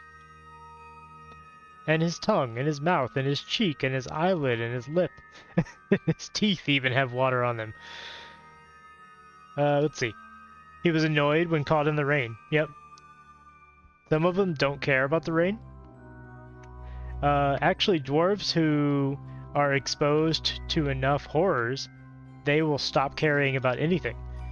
So there are people in the Bay 12 community that grew up around this game, which they will create chambers where your dwarves are intentionally exposed to horrific imagery, specifically so that you can breed soldiers who no longer have emotional responses to combat.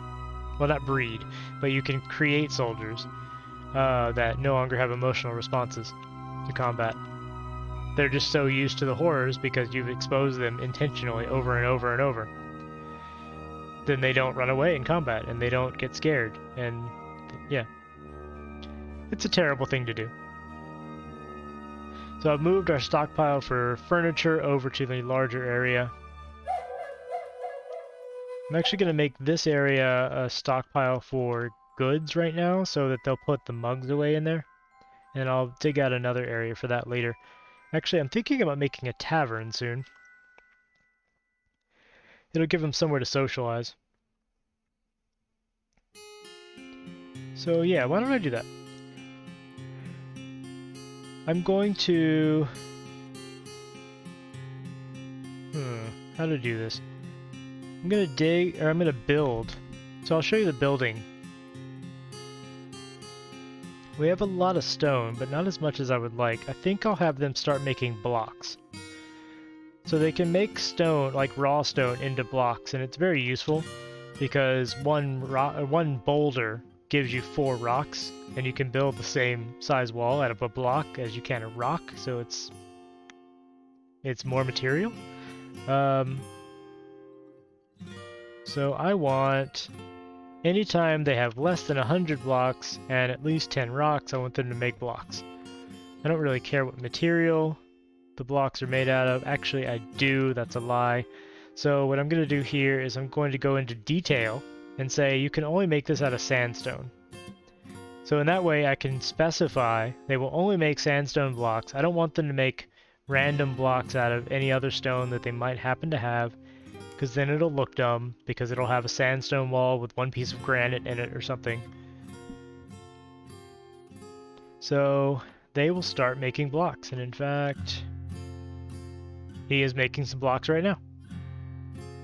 I'll let them stew on that. They'll start making those for a little while. They're still picking up a couple of gems over here. Or gems. Plants. I don't know why I said gems. Got gems on the mind because I'm a dwarf. Farming is going well. What are those? Withered rice plant. Huh. So I think these are here because somebody was carrying these plants from gathering them up above and then dropped them for some reason. I'm not entirely sure why they would do that. But you know, let's make this a little bit more efficient. We're going to move our seeds down here so they don't have to run upstairs every time they want to plant something.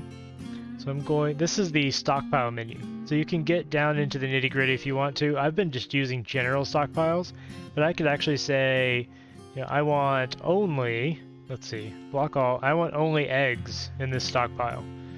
And then you can pick, oh wait, I only want blue jay eggs in this stockpile, or something like that. It's very detailed.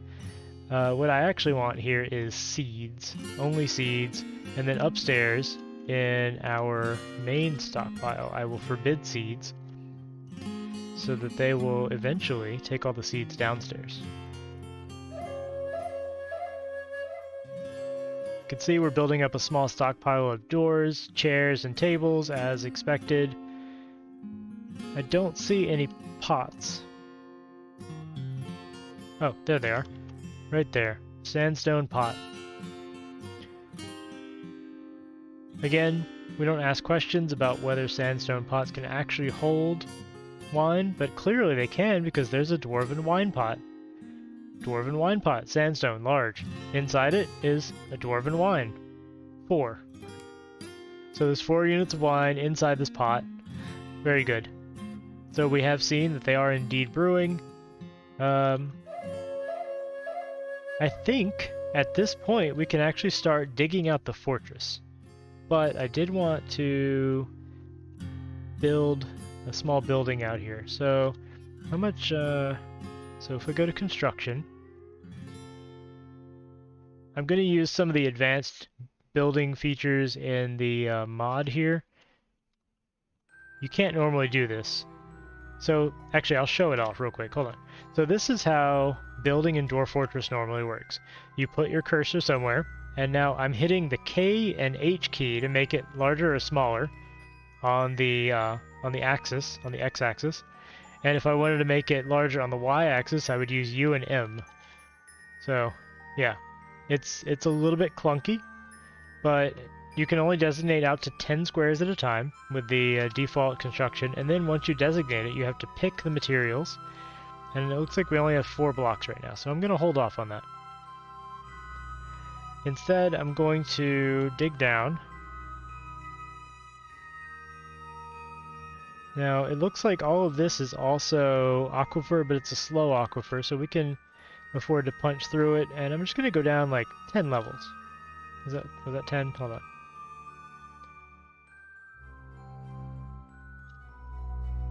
Ten levels, there we go.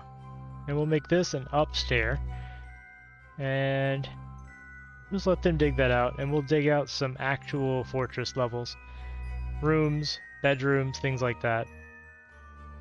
Instead of living in this cave, this very square cave.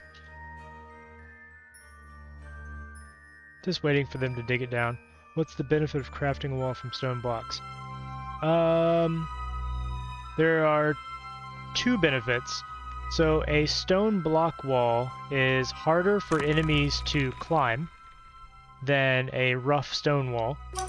And a stone block wall can be made from 1 block, and you get 4 blocks from processing 1 stone.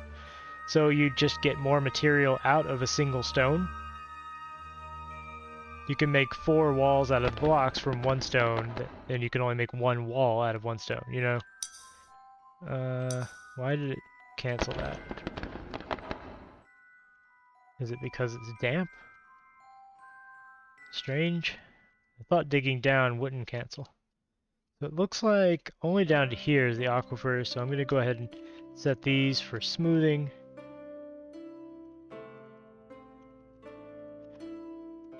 The climbing thing only really comes into play when you're fighting against goblins and things, because they can climb your fortifications.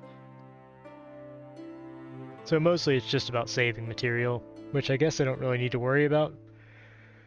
The other benefit is a stone block wall counts for more wealth. So if you're trying to get your wealth of your fortress up so you can qualify for like a barony or something, it helps to build things out of stone blocks.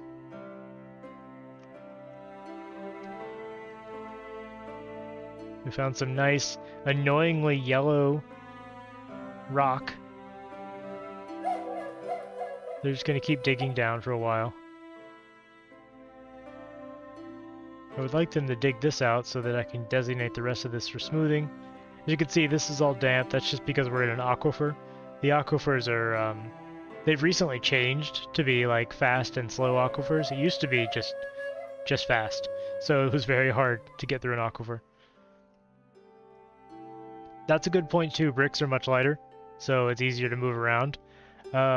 That said, I have had dwarves take a bin, pick the bin up in their hands, take it around, put blocks of stone in the bin, and then carry the bin back to the stockpile.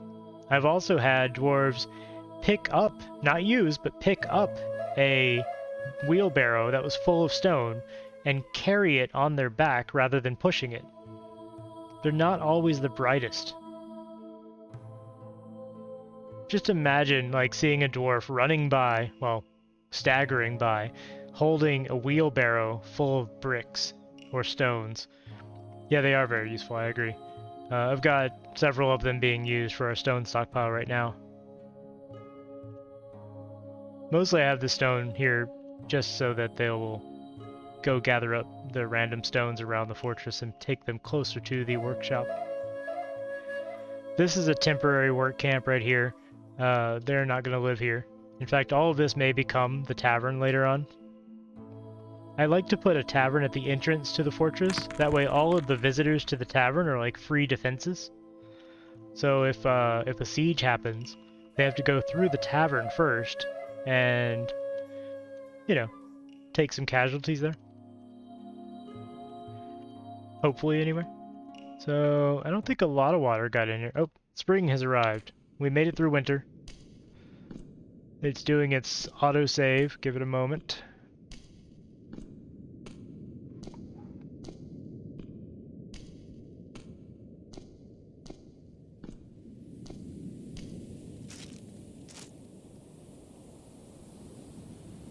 Yep. Still saving.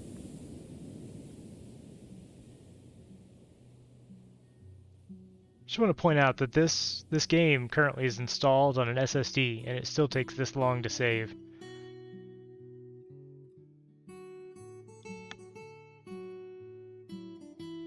Just an incredible amount of data being written to the drive, I'm sure.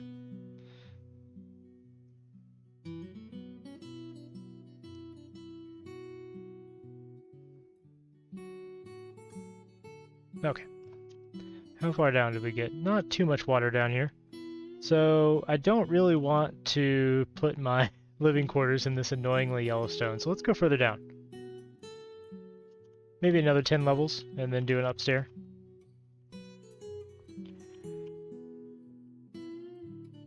And they are closing off the aquifer levels, so we shouldn't get any more leakage. Do you accept guests to stay at your tavern for performing? Yeah, always. So entertainers that want to stay long-term at your tavern are really, really good for the mental health of your fortress, because your citizens, when they're stressed out, they'll go to the tavern and then be entertained by the guests. So it's actually a very, very useful thing. You don't generally have to do much to take care of visitors, and I mean, yeah, they eat a little food, but it's easy to get food. They drink a little bit of booze. It's not hard to get booze. Like this one little section of farmland, we're up to 40 plants or so already, just from that, and 80 drinks.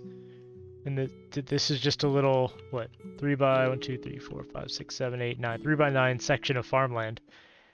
So farming is not too hard in this game right now. I expect it may be rebalanced at some point, because you can feed 7 dwarves from like a 3 by 3 square of farmland pretty easily. I've got more than that just so I start producing more food so that when migrants show up, if migrants show up, I didn't actually look if this was accessible. I think you always get at least one migrant wave though. Then I can feed them. But we're doing pretty good. We've got sandstone pots for booze. We've got some meat left over from our pack animals. If we get some more dwarves, I might set up some hunters, so they'll go out with their crossbows and hunt down the wild game on the map, which currently consists of 2 giant great horned owls. Probably won't be hunting those. Those sound dangerous. We do have 2 cats and 2 dogs. I could, if I need to, slaughter the dogs and cats. Hey look, elves! So I have not built a trade depot, and they're a little upset about that. I guess I'll go ahead and build one. I don't really care about the elves that much, because all they have to trade are like wooden trinkets. But I'll go ahead and build it. Mostly I'm building the trade depot for them because I don't know if he's fixed the bug yet where the traders can sometimes get stuck. There was, at least on a couple of versions, a bug where if you didn't have a trade depot, some of the traders could come onto your map and then get stuck and go insane, basically, because they didn't have food and water. Oh god, that is a terrible noise. So, We had a small raid that we didn't see. A bunch of Kia men came in. Kia men are just like birdmen. They came in and stole some of the stuff out of our cart that we haven't, or our wagon that we haven't pulled inside yet. I don't think there's anything left in here now. No, there's a little bit more thread and 2 quivers and a splint. Okay, well, I don't particularly care that they stole a little bit of cloth. The rope is kind of annoying, but I can replace all of that. Yeah, once we dig down, the first thing I'm going to do is set up some rooms and then convert this upper area into a tavern so that we can get guests. Because I don't like living in this cramped little space. This is just out of necessity.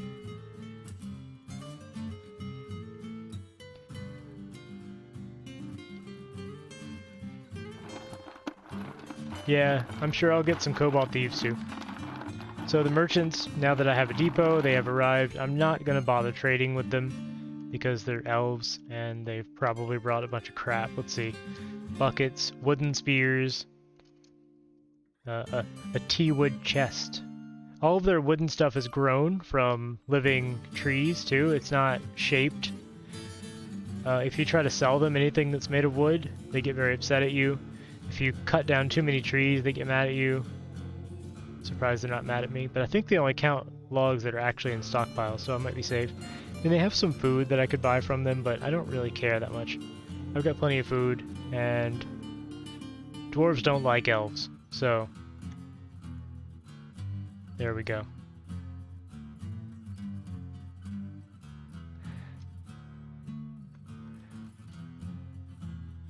Alright, let's see how we're doing on the digging.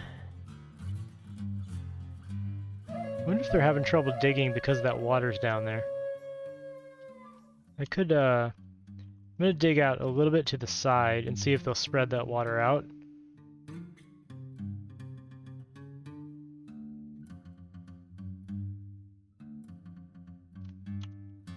What are our miners doing? You're currently hauling, you're drinking.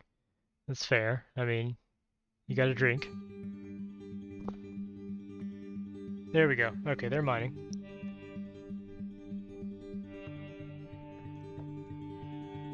I think the problem is that that water was bouncing back and forth and stopping them digging down.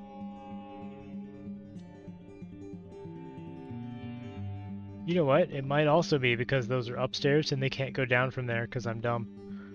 Sorry about that. So I designated a downstair on top of the upstair, which should convert it into an up-down stair. Stairs are complicated in Dwarf Fortress, so are ramps. There we go. What? Damp stone. Again? Well, dig into it and let's see how bad it is. Is this another aquifer? Ah. This looks like a more serious aquifer. Because I saw some... oh no, you know what? It's probably damp because there was water on top of it. Never mind. This isn't actually an aquifer. They don't need to smooth this. It was just damp because the area above it had water. Yeah, that's all it is. There's no new water coming down.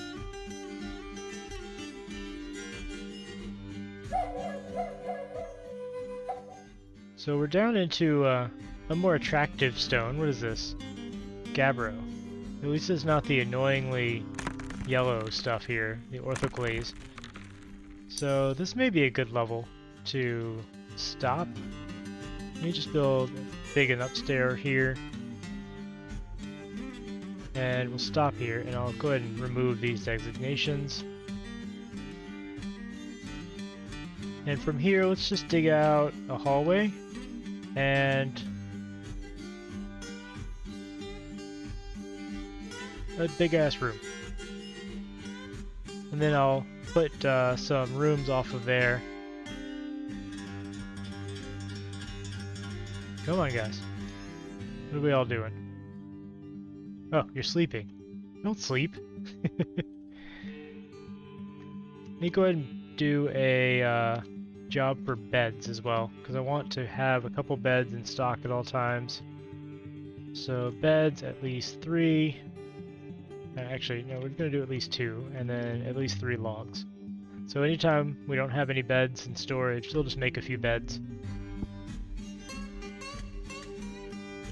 It's a nice bit of automation. It does mean you make some extra stuff, but that's not really that big a deal. Anybody digging yet? No, you're making sandstone blocks. That's okay. The elves are still out here hoping that we'll trade with them. We're snubbing them. If people are so inclined, I could rig up some traps later on to kill the elves. I know there is some elf hate in the Dwarf Fortress community. And to be fair, the elves in this game are kind of dicks. I mean, they do eat anything that they go to war with. They consume the dead. Just gross. Uncivilized.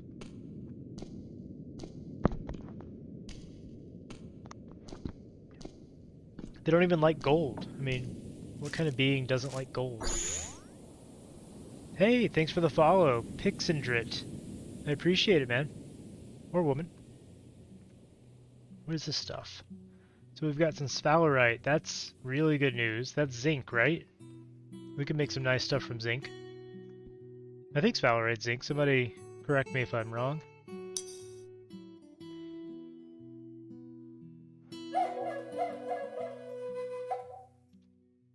So we're just starting our fortress for anybody just showing up here. We've just dug in after surviving the first winter and having some birdmen steal all of our cloth. The merchants are leaving soon. We don't care. I don't even have a broker, so they can't talk to me. Like, they can't schedule a meeting. I think they might be able to with the expedition leader, but normally they try to talk to the broker. And we don't have a broker, so... Or maybe that's just the dwarves that do that. Can't remember.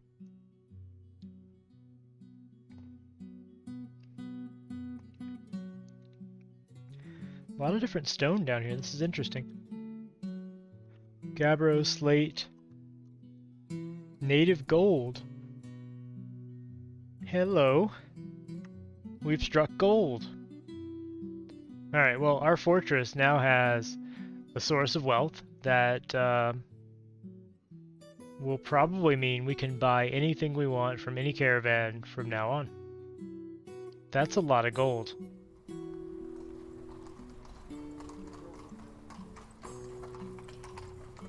So after we get some bedrooms up, I think the next thing I'm going to do is get some smelters up and some forges so we can start making some gold crafts.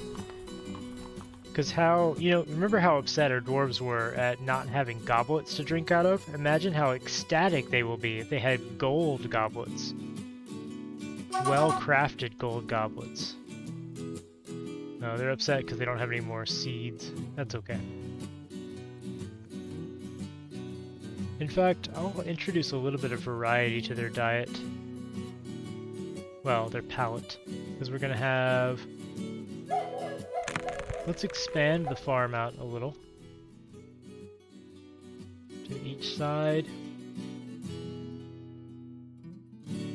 We're gonna have some cave wheat, some pigtails, other dwarven plants with other uses. Cave wheat can be ground and made into bread.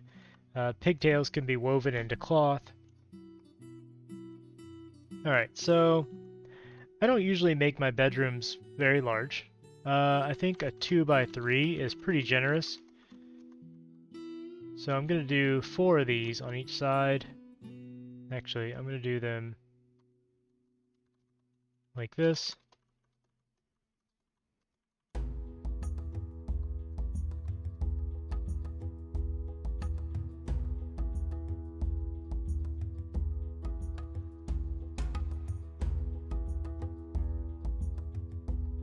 Get those bedrooms set up just so they have an individual area to sleep in. Still only have 7 dwarves, so I'll have 1 extra. Not the worst thing. Maybe I'll make the extra one an office or something. I also want to take in the rest of the stuff found some damp stone. That's okay. There's probably a river or something above it. Not a river, a pond maybe? I don't know. Let's dig into it and see what happens. What's the worst that could happen? Instantly flooding your fort. I have dug upwards accidentally into an ocean before. It's not pretty. So in case you weren't aware, water in Dwarf Fortress does have pressure, and digging upwards into an ocean, it means that the water pretty much instantaneously fills every available space. Alright, it looks like this is an aquifer area, so I'm going to go ahead and smooth the stone, and hopefully that will stop the leakage. And I will also make a couple of plots out here. I'm just going to make a large plot in each room. I could fill the entire room. I don't, just because it's a thing I do. I don't know. I think it looks better this way. I have no real reason for it. I do a lot of things for no real reason.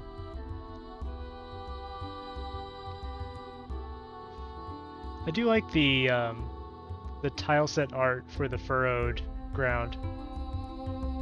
It's certainly unique. So over here we're going to grow I don't really want to do quarry bushes, so I'm going to dedicate this to cave wheat, because cave wheat can grow in 2 seasons, and then over here I'm going to dedicate this to pigtails. Pigtails can also grow in 2 seasons. Any other season they'll just leave it alone. They're growing plenty of plump helmets from here, so I'm pretty happy with that.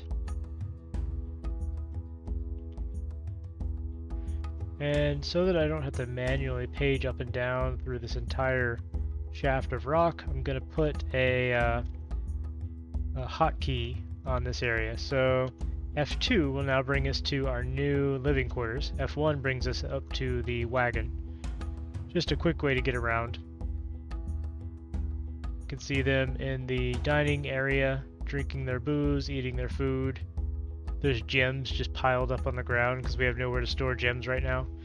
Like these little things. These are gems. These are pineapple opals.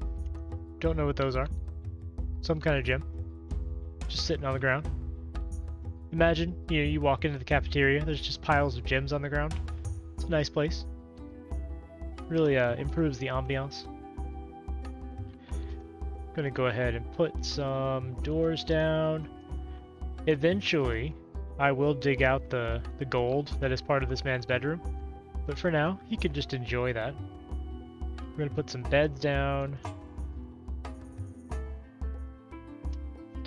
Imagine getting assigned a bedroom and there's just gold veins through the walls.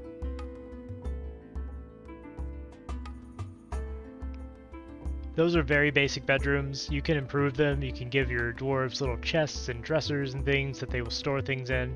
They'll actually put their clothes and possessions in them. You can give them armor stands and weapon racks so that if they're a soldier, they can store their equipment there, things like that. For now, they will just have beds. And they will be happy to have beds. So each of these I'm just designating into a bedroom. So I don't actually assign dwarves to the bedrooms, except for like noble rooms and stuff if I want a specific dwarf there. If you don't assign a dwarf to a bedroom and just designate it as a bedroom, somebody will claim it the next time they need a room. So we'll see in a little while. Even though I didn't assign any of these, they're current owner nobody. We'll see later on that somebody will have claimed those rooms.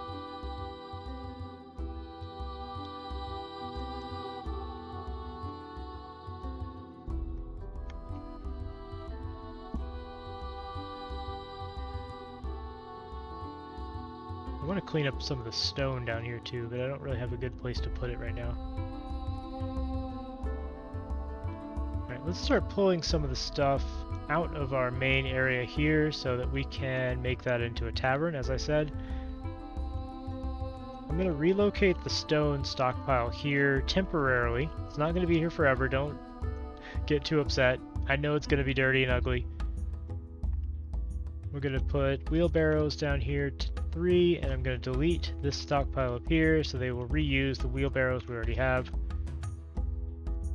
I'm also going to break down the crafts dwarf shop, tanner, and butcher.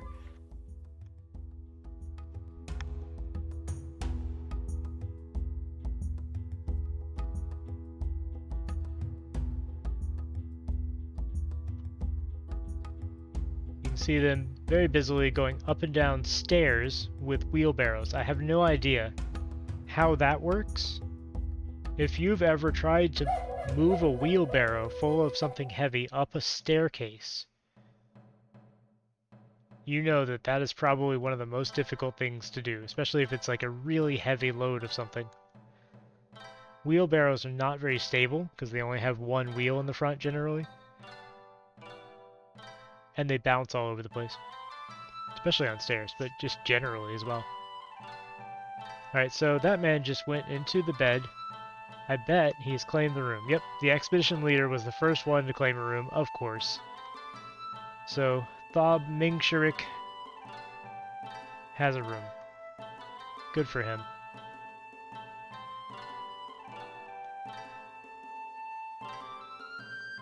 Once this is a little bit clearer, I can start putting things down to make this into a tavern. We're gonna have to clear these bones out of there and stuff. Let's start digging a little bit more out this way. So I'm thinking something like... Wait, what? Okay. Meant to just do that. And then another room like that. This is going to be like just a hall, like a great hall area. Yeah, that's fine. And I'll have the expedition leader or the mayor's room right here in the middle, in this nice natural gold vein. This will be his bedroom up in the back, rather. Dining room, and then office. I know he's already got a room. I'll reassign him in a minute.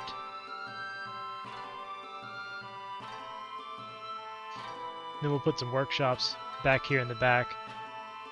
This too is just a temporary area, but it's a slightly upgraded lodging to what they had upstairs. Because this is, I mean, this is filthy. It's a hovel. It's stacked full of wine pots and animal skins and bones and ore and rocks. Furniture everywhere.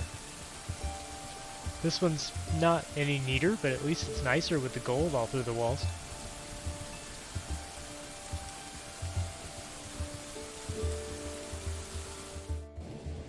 I'm going to go ahead and tell them to start smoothing some of this too. Smoothed walls are more aesthetically pleasing to the dwarves, and they, I believe, count towards your architecture value. I can't actually see any of my values right now because I don't have a broker, as you can see on the left side there. So without a broker who has some skill in value appraisal skill, you don't actually know what things are worth. That's the other reason I did not trade with the elves. I would have no real idea what the items were worth. You made a study and dining room in the same room. No, that's okay. So when you overlap rooms like that, what it does is it lowers the value of the entire room significantly for both. They will still function perfectly fine, and especially at this early stage, if all he needs, like right now, all this manager needs is a meager office. He currently has a modest office, but all he needs is a meager office. So as long as you're meeting the requirement for the noble, you're fine. It doesn't really matter. I do this because I found this fancy gold vein, so I thought it would be cool to have the overseer of the fortress right in the middle of this natural gold vein. And I'm just going to give him a fancy quarters right away. Let's go ahead and throw Some doors in here. Right now I'm going to use any old door. Later I might replace it with some fancy doors. I don't know. We'll see how we feel. You can actually make doors out of gold if you want to. I'm kind of feeling like this is going to be a very gold-oriented fortress now that we found all this gold.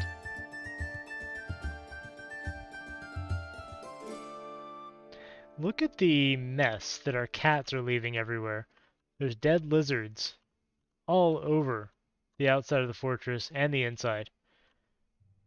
All of these little things that look like two little bones or something, or like a leg bone or something, these are dead lizards that the cats have been hunting. They're everywhere.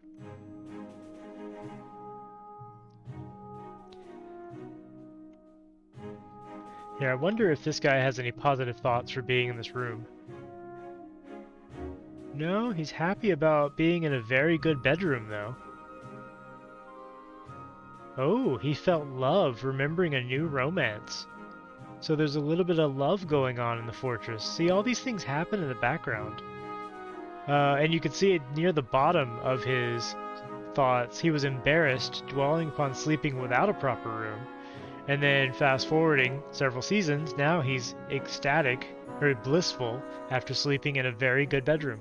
So just having their own room is really, really important for their mental health and their stress. Because when they get too stressed out, they have some issues.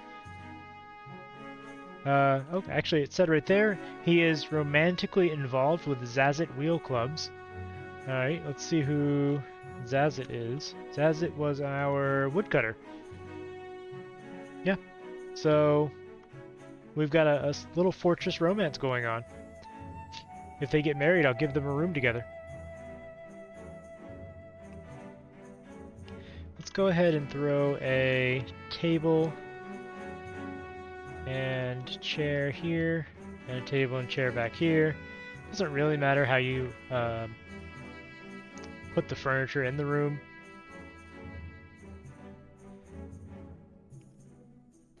But I'll go ahead and move his office down here so he can start properly ruling the fortress, even though it's still only 7 dwarves because we haven't gotten any migrants, and I'm not entirely sure why. I was under the impression that your first migrant wave was guaranteed, but it's been a year now and we haven't had any help or any migrants or anything. Not sure why. It's now summer, year 2. We also have not had a dwarven caravan, which is very unusual. So I'm a little worried that we settled in a very unreachable area. Although clearly elves and Kiamen can get here, so... Yeah, I don't know. Maybe. Actually, I'll look at the civilization screen and see. But even if you settle, on an island, I've gotten migration waves and trade. So... I'm not really sure why I haven't gotten a trade caravan. Like, I have made a fortress on an island with no land connection out in the middle of the ocean and still gotten traders. As long as there is a map, a border that they can come in on, they will come. Even if it's underground, sometimes they will come in. Here, let's see. Civilization. So here's where we are. Little flashing X on the left side. That's the Dwarven Fortress of Portal Saved. Yeah, it was alive. We had a civilization. It existed. Even if your civilization is dead, I've had worlds where there were no dwarves left. Like, it literally said dwarf count 0.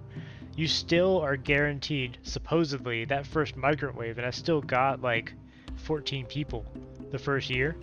I haven't gotten anyone. I'm very interested in why. So... how do I show... civilizations? So this is us, the soaked paints, the Dwarven civilization. They still have people. There's a Baroness and a Queen. Yeah. Oh, that's pretty cool. You had a world with no dwarves and you're just rebuilding. That's really neat. I'm gonna have to try to generate one like that because that would make an interesting series. So we have the disemboweled city, that's our group. We have the Tree of Conflagration, which is the elven civilization that's already traded with us. These guys definitely exist because they have a baroness and a queen. I feel like if the civilization didn't exist anymore, they wouldn't have nobles. So maybe I'm hitting a glitch. Like we all know, Dwarf Fortress, if you played it, it's not the most stable glitch-free game ever because it's constantly in development. Yeah, they're a my civ. So see how it's all right. This is our group, Gorthaneth, the disemboweled city. I didn't pick the name; it was random. See how it's indented underneath a Daglamog or whatever, a Daglagym? Yeah. Where are they located? You know, that's a great question. I don't know that I can. We have no agreements. Is there a way to see where they're located? Maybe I can just pan around. So it looks like we're right next to a whole bunch of elves, right? This is all elf forest right here, which I didn't realize when I was settling, because we're in this mountain, and there's just elves everywhere. What do the dwarves look like? It could be that they're just really far away.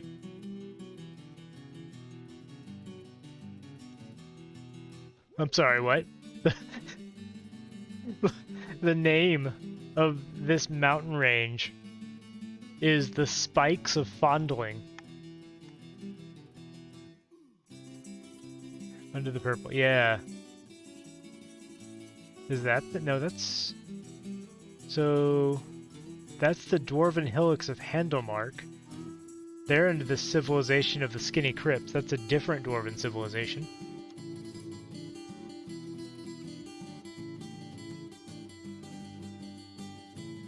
Yeah, I'm looking for ours. That's the Revered Coal. And I'm sorry, what were we again? We are the Soaked Paints. These names. Oops. Yeah, this is just, maybe I did pick a dead civilization? I don't know. Who are these guys? The Amazing Tombs. Okay. All of these guys are the Amazing Tombs. The Abbey of Drinking. Sounds like a dwarven civilization to me. Maybe some of these guys up here? No, that's more Abbey of Drinking. Amazing Tombs. I mean, these names are fantastic, though.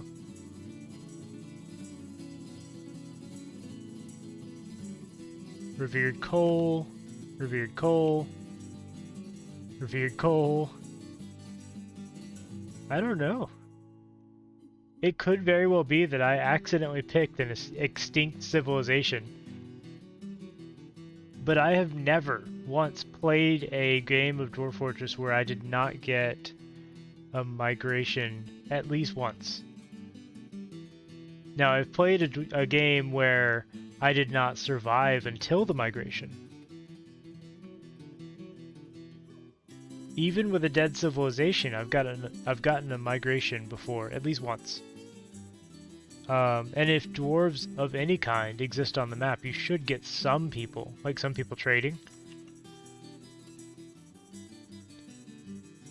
The only time I've not gotten dwarven traders is when there were absolutely no dwarves alive.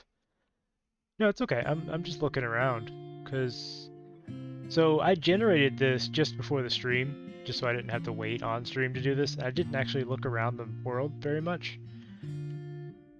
and perhaps I should have. But hey, I mean, maybe I've accidentally created a redemption arc for our civilization. Perhaps we have a queen in exile, right? And once our fortress becomes acceptable, she will move in. Because that has happened to me before where...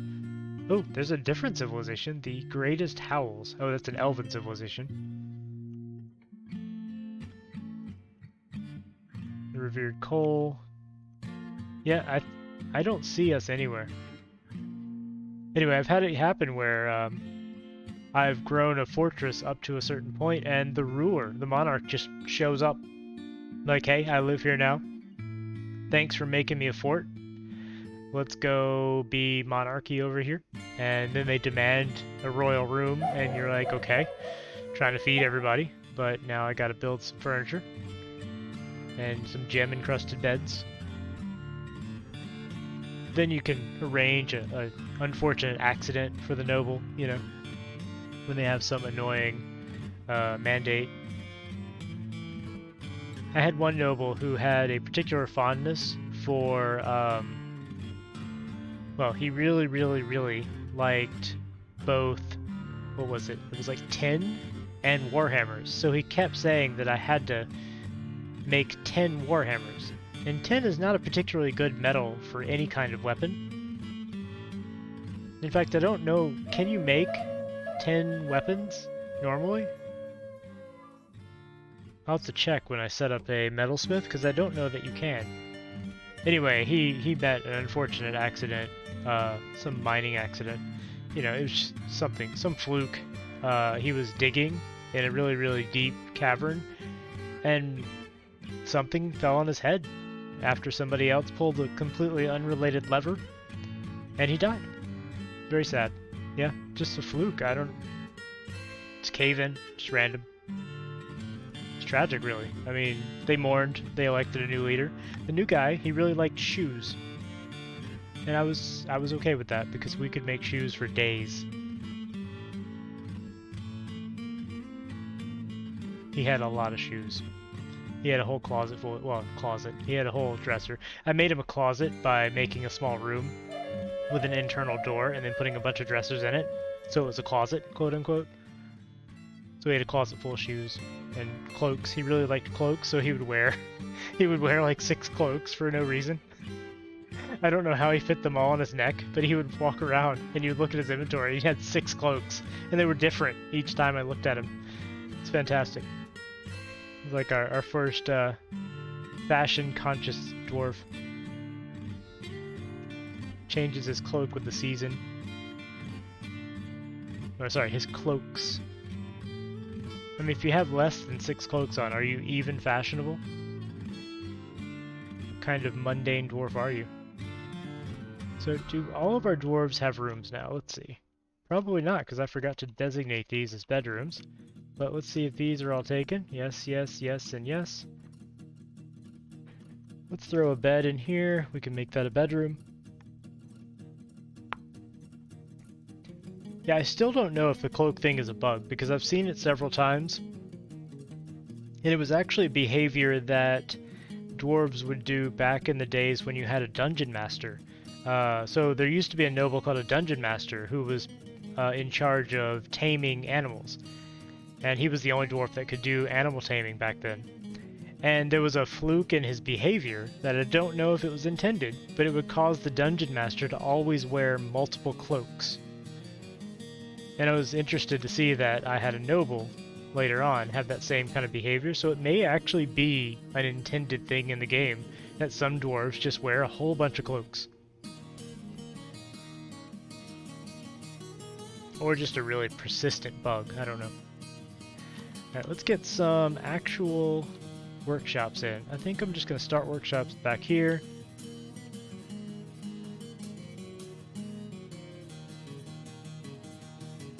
I did that one short. We're going to put in our, actually I'll make this one room.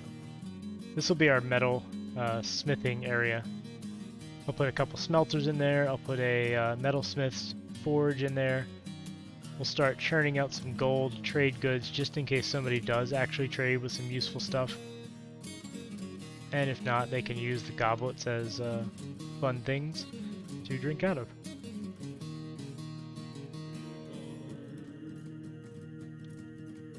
Go ahead and throw the doors down. And see, that's the useful thing, like having that recurring production for doors means I can just throw doors down with the DF hack planning tool and know that eventually they will put a door there. I don't have to worry about it. I don't have to go back and check. I don't have to wait until there's a door built. I just know that eventually a door will go down. Alright, I am giving this guy his dining room. Actually, hold on. I want to do that the other way around. I want his office to be the outside. Make this his office. Make this his dining room. Because it makes more sense to me to have your dining room inside and have your office out here as the publicly accessible room. It makes absolutely no difference to the game whatsoever, but I always make little stories in my head about how these things work.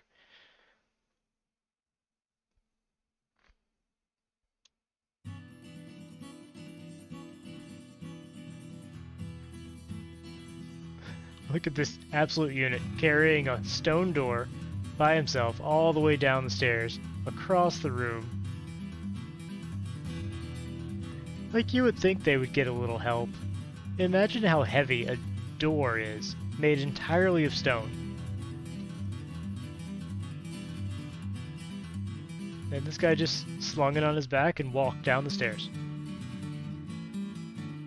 Didn't even use a wheelbarrow or anything, didn't ask for help. I'm really surprised we still only have 7 dwarves. This may become a problem.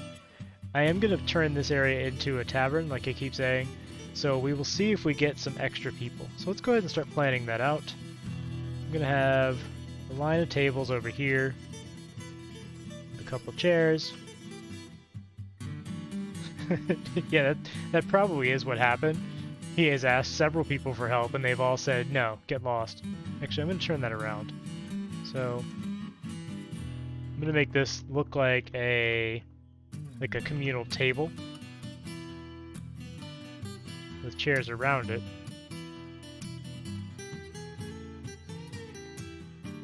Let's get these these beds out of here because everybody has a room now. They're not using this entire stockpile, so let's let's clear some of it and then change the type. So let's put leather back here, and then cloth here, just so they get that stuff out of there. The bones and such, I'll make another area back here for a little refuse stockpile. Temporary, but I just want to get it out. Yes! So it just took them a long time. Someone brought a cat. I love cats. Hopefully we have more than Delicious. one. But let's see. We got migrants. I'm very happy. I was worried we were going to have to build population the old-fashioned way, which takes a long time.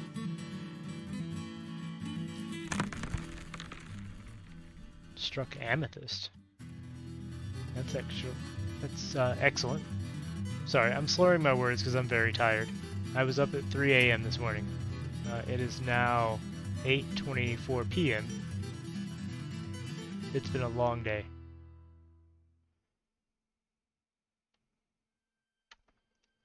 But I'm having a good time, and I'm really happy that this is so far very stable. Of course, I should never say that, because as soon as you say that, you're like tempting fate. Guess we can get rid of this little office that we built. They can reuse that table and chair. Of course, they have to put it away first in the stockpile and then take it out of the stockpile to use, because that's the dwarf way. Alright, this is all built. Let's get some smelters in the back here. Make them out of blocks because, I don't know, they're blocks. Makes it look nice. I'll put a wood furnace in the middle as well, in case we need to make charcoal, which we will. How many migrants? Yes, oh, not bad, we're up to 15. Okay. Looks like we got a clothier, glassmaker, stone crafter, a planter, that's nice to have. A presser. I mean, we got some good people though. We got one that's a metal crafter. That's very useful. Let's see what he's good at. He's a talented metal crafter and a skilled pump operator. How are you good at pump operating?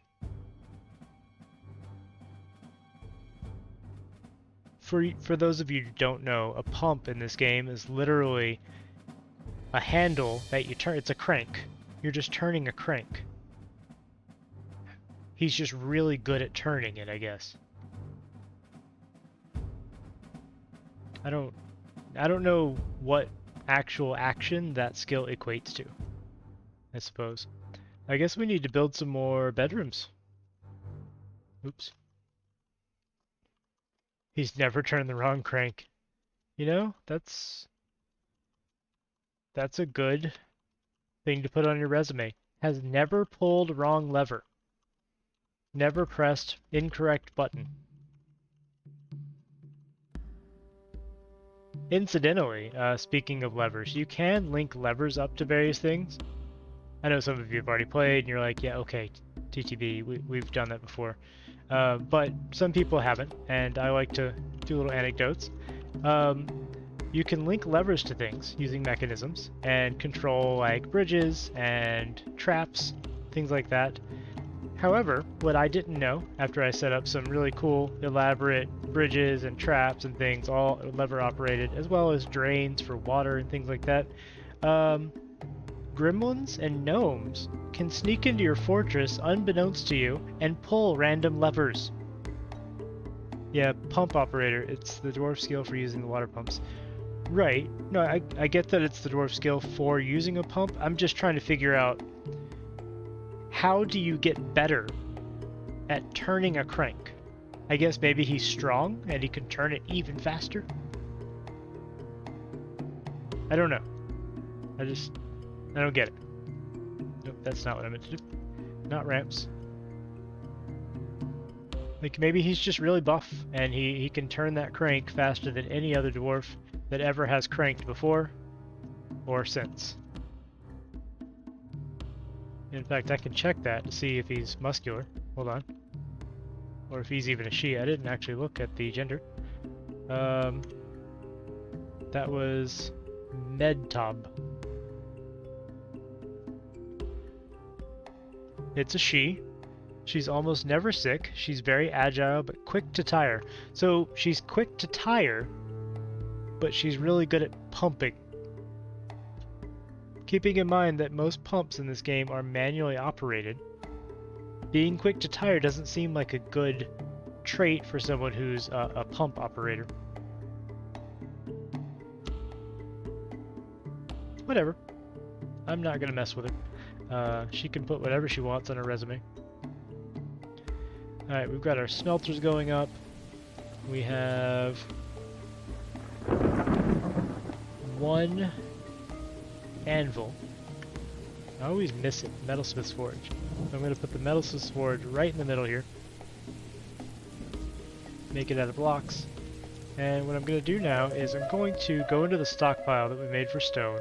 I'm going to disallow metal ore. I'm going to make a new stockpile for stone.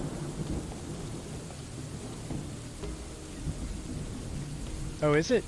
It could be. That very well could be. And if that's the case, then it makes a little more sense. My first thought when I see quick to tire is that it's an endurance related thing, but you could be right. I am by no means a expert at this game. I am what you may call an excited novice. I really enjoy the game, but I certainly do not know everything about it. So I am going to only allow metal ores. Each of these will get one wheelbarrow, which I need to build. So I'm going to have them build 2 wheelbarrows. Sorry if I go really fast sometimes. Hey, the bot woke up. My bot was supposed to have been doing things, but they've been having trouble with the cloud bot. So for the last, how long have we been live? 2.5 hours? It's been doing nothing. That's fine. There's the links if you want to go look at Dwarf Fortress. Good job, bot. It's really hit or miss. I might go back to my own self-hosted bot that I used for a long time, because I've been using the Streamlabs cloud bot, and some streams it works perfectly, and other streams it just takes a nap. which is, it's fine normally, but if you're relying on it to do commands and stuff, that's kind of annoying. So now they're going to start sorting the ores out and pulling them into the room that we have designated for metal smithery. In fact, I'm just realizing we probably shouldn't put the metalsmith's forge in here, because that doesn't use ore. That uses bars of metal. So let's remove that. We'll just make this entire area the stone, or the ore repository, I should say.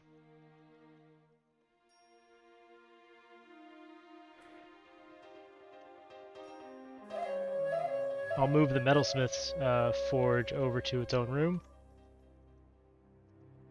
which will have all of our metal blocks, or metal bars rather, over there in another stockpile.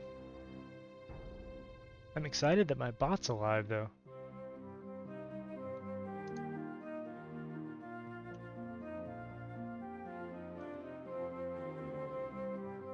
It's always kind of hit or miss. Yeah, I did this poorly. I didn't wait until the building was gone before putting the stockpile down, so it derped. Well, I derped.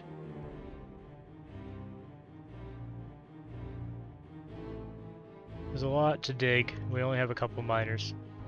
The first thing I'm going to remedy, well, I say we only have a couple miners. We only have a couple picks. We have several miners, but only 2 picks. So that's the first thing I'm going to fix. So I'm going to make several more picks out of something. I'm not sure what. We have copper, and we have tetrahedrite, which is silver and copper, right? Yeah, silver and copper. And then we have sphalerite, which is zinc. And we have gold. I don't think any of those make useful alloys. Here, here's a thing we can do. Let's do some charcoal making. 10 with... Alright, so we want to have, I don't know, 50 charcoal in stock. Only do this if we have 10 logs. And I'll put a wood stockpile down here, so they'll just bring some wood down to be used.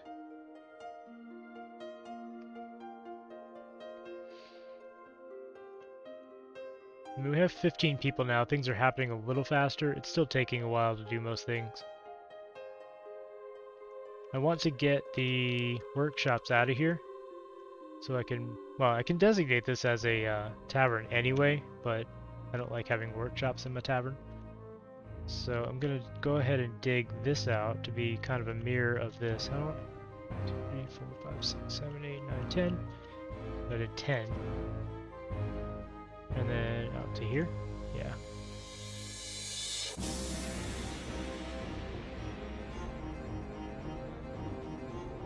No.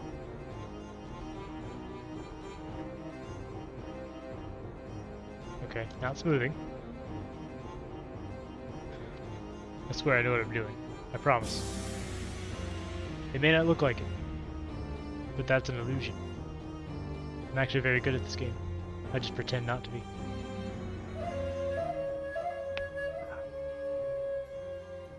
Sorry. I stretched and it didn't feel good. Let's do 2 wheelbarrows here so they can have 2 people running.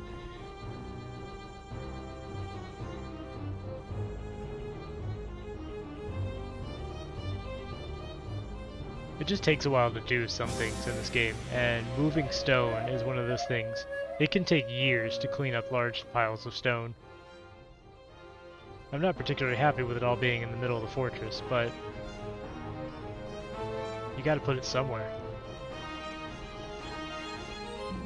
Let's put these doors out.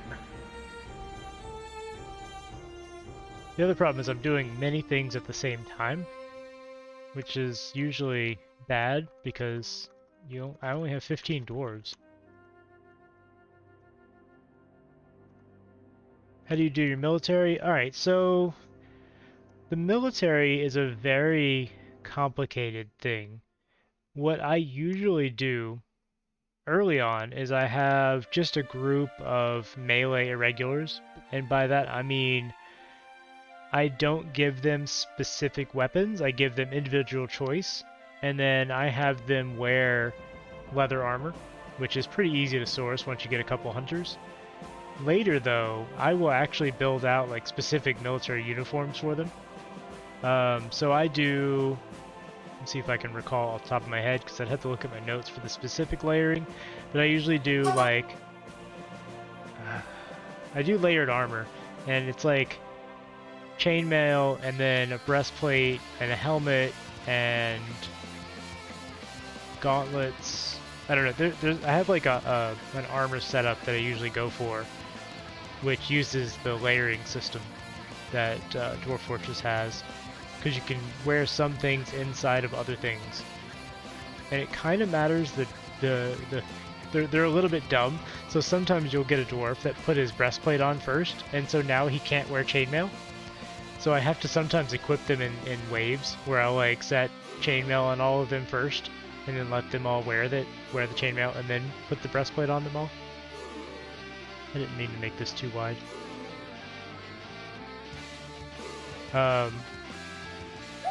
But generally speaking, what I do is I have a group of dwarves.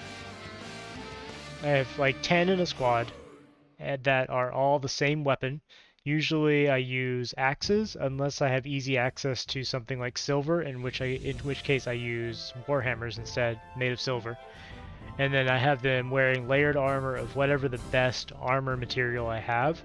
Usually that's bronze, because I haven't gotten a good setup lately that had iron and flux-stone to make steel. And bronze is usually a really early, easy metal to make.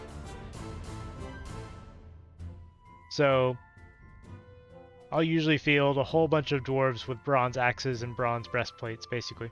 Breastplate, boots, gloves, or gauntlets, and a helmet, if you put those four on a dwarf, that's like their main armor. That'll cover most of their vitals. Also give them regular clothing, like a cloak or a robe. Robe covers a lot of their bits that can be damaged. There's some guides to this that give like the full layering breakdown that you can find on the internet, and if I find one later, I can share it out or something. I'm trying to think how I would do that. I mean, I don't know. Maybe next time on stream I'll share the link or something.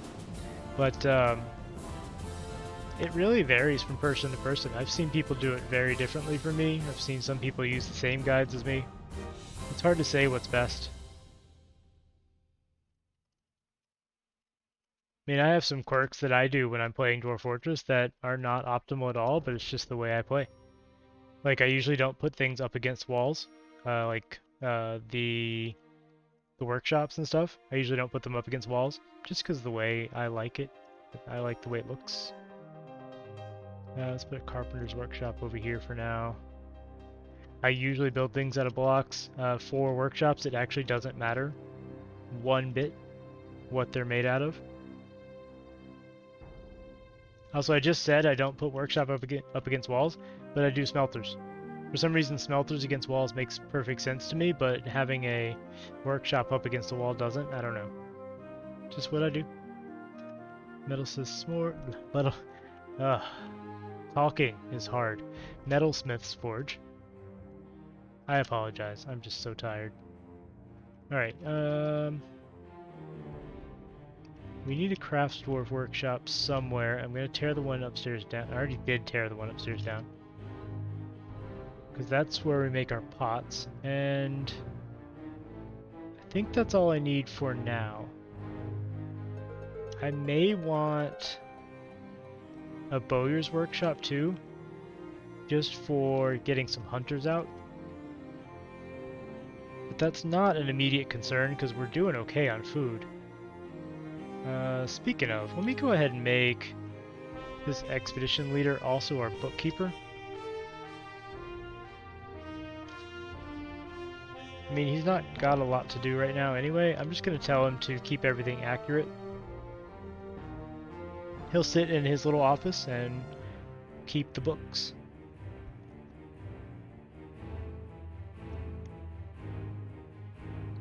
Alright, they're building all of that. This guy is making the charcoal. I'm going to make a bar stockpile here. And I'm going to specify only bars of metal and fuel. I don't want blocks of any kind. I don't want potash, ash, pearl ash, or soap. I do want all metals. That's okay. I don't mind if he runs around and checks stockpiles. I mean, he's the expedition leader. He's supposed to be getting into everybody's business, right? I mean, the only other thing he has useful skill-wise is mining, and I'm not doing a lot of mining right now.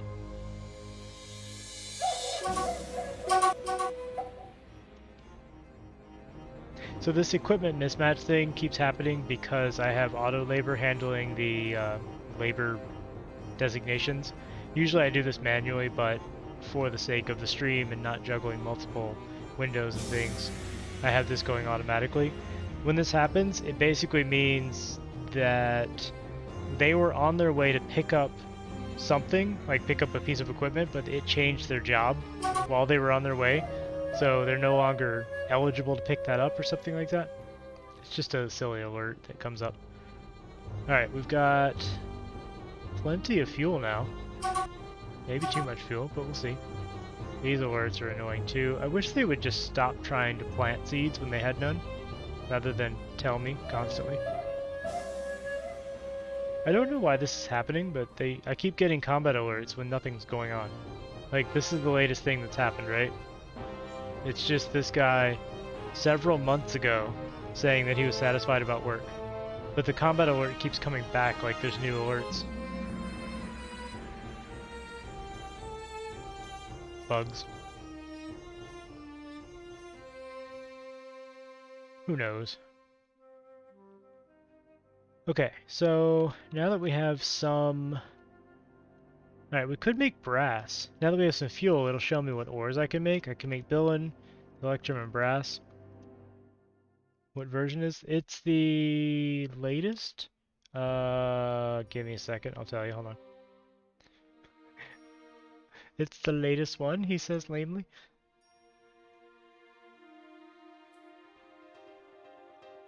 I'll give you the actual version. 0.47.04, which I think is the latest one.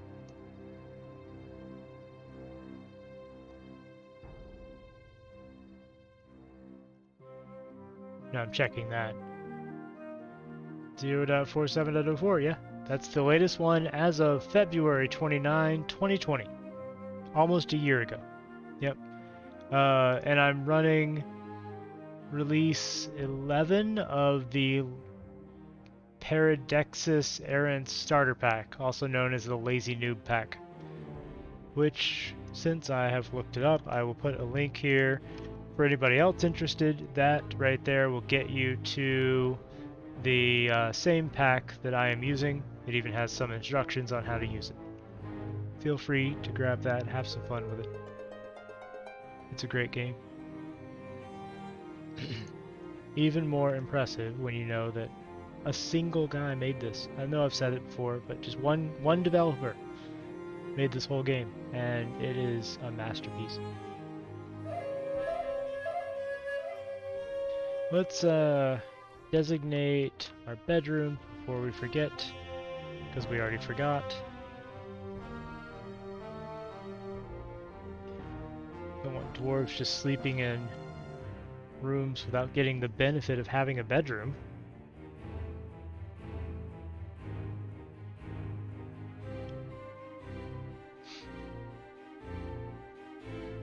Alright, so of the things that we can make, gold, copper, zinc, silver, brass, electrum, and bilin, I'm not certain which is the best for tools. So I'm just going to use copper. I'm going to make 2 or 3 copper, well, first I'm going to smelt some copper ore, and then I'm just going to make 2 or 3 copper pickaxes. No? What's better for tools? I don't think tools actually matter for material, right? But I don't know that I can make tools. No, I don't have any bronze. I have brass. I don't have any tin is the problem. I have copper and I have zinc, so I can make brass. But I don't think brass can be used for tools. I could be wrong. And I may as well try it. I mean, I've got nothing to lose and I can always use the brass for something else, right? So let's have them make a chunk of brass. Yeah, for tools. I'm not making weapons yet. But I need to make a couple of pickaxes. Electrum, I don't know that you can make electrum tools. There are very specific materials you can make tools out of. So, because a pickaxe technically counts as a weapon, you can make it out of iron, silver, copper, bronze, steel, all these. You can see them. To ignore these are special god metals. Can't use those. Even if you got them, I don't think you can use them. But, yeah, I think the best one here is just steel. So I can't even make it out of brass. I could make it out of copper, though. Now, armor's the same way. You can't make it out of basically anything except copper that I have right now. So I may as well not make brass bars. I'll smelt 2 chunks of copper. Electrum will be very good for making furnishings if I want to make a fancy room. Let's go ahead and pull our wagon apart. I think it's thoroughly emptied now. Yep. We've almost emptied out the future tavern. Let me go ahead and put a refuse stockpile up and build a door. And we'll go ahead and tear these 2 workshops down. And what the hell, I'm going to go ahead and designate it as a tavern. So first I'm going to make it a meeting area, and then assign location, add location, inn and tavern. Alright. They have decided to call it the Chestnut of Bells. So, we now have a tavern. All visitors are welcome. We have nothing that we need in the tavern. So, we gotta fix that. First, I'm gonna put a small stockpile. Oops, wrong buttons. Like this big. We're gonna allow nothing except booze. Any kind of drink can go here. And it will take from our normal stockpile, so it'll fill up first. We also need a set of rock coffers, not coffins. I'll make 3. And we'll go ahead and... Oop, hey, we've already got some visitors, look at that! Human swordsmen, human crossbowmen, human spearmen. That's awesome. We don't even have any booze in the tavern yet, but we've got some visitors. Let's put out some containers. Now when I'm automatically putting containers out with planning mode, if you don't designate a material, they will happily put a bag down. And while that does work as a container, I always like the idea of having like stone chests there containing all of the goblets and stuff for the tavern. So I always set a material as any stone. That didn't work. Material, stone, shift enter to save. Now they can only put down stone containers, so they will wait until I make a coffer, put that down, rather than trying to put one of my bags down that I need for other things. I just realized I don't have anywhere to put the blocks of stone that I've made.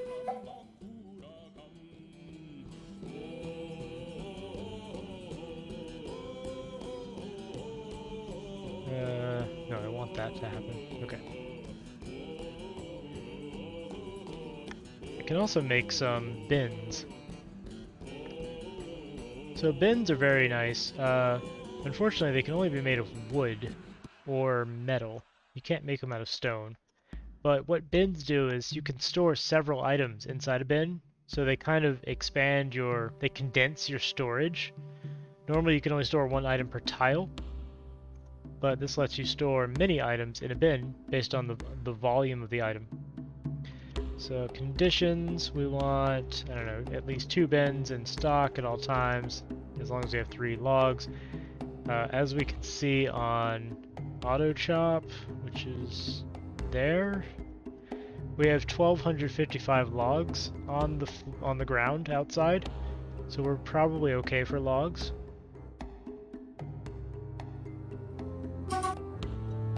Ooh, hold on. Our first fortress masterpiece was a bed.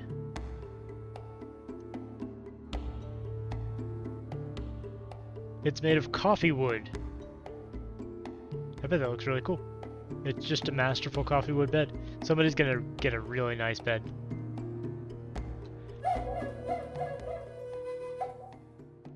I think that was the first masterpiece, unless I missed another one.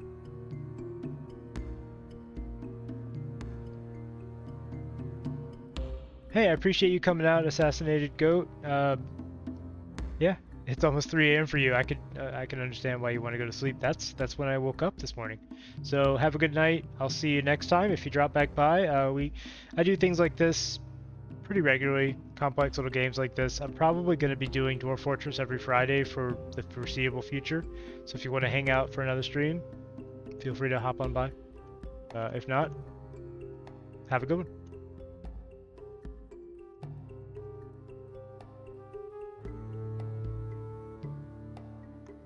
I am probably going to be stopping here in, how long have we been live? 3 hours? Probably do 1 more hour. So I'll go until about 10 o'clock my time. Good 4 hours of Dwarf Fortress is it's a nice session length.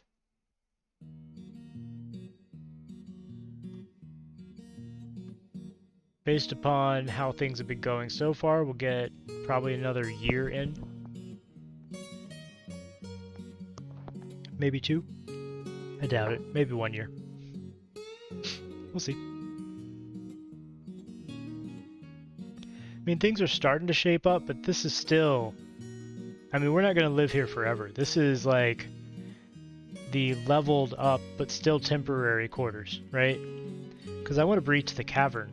I want to go down. I want to dig deeply and greedily. I want the save to go faster. I want to sell hundreds of golden goblets to the humans and wreck their entire economy.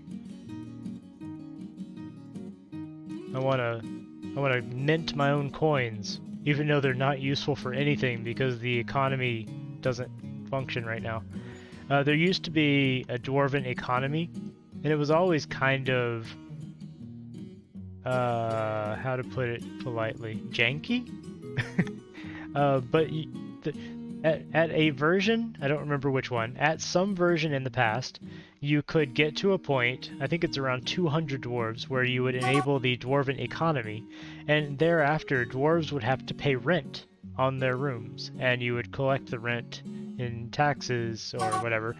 You would have to mint coins and then pay the dwarves for their labors, and then they would pay you back in the coins. It became an absolute nightmare because there was no way to stack coins back into stacks once they were separated. So you would end up with hundreds of thousands of individual coin items just littering the entire map. In practice, like in theory, it's a great idea. It would be really cool. In practice, it did not work. It did not work at all. It was bad. But dwarves would actually have to buy their clothing once that happened. It was very sudden too. Like, I don't remember the actual requirements for it, but once you hit the requirement, you could no longer give people things. They had to buy them. If dwarf wants shirt, dwarf has to buy shirt. If dwarf has no money, dwarf has no shirt. It's like absolute capitalism.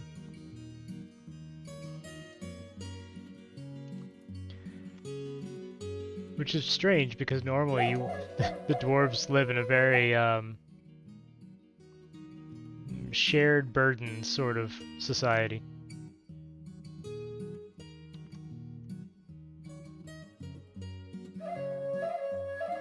Alright, we probably have made our copper, so let's go ahead and make 2 more copper pickaxes. Because we're going to do some more mining soon, and I want more than 2 people doing it.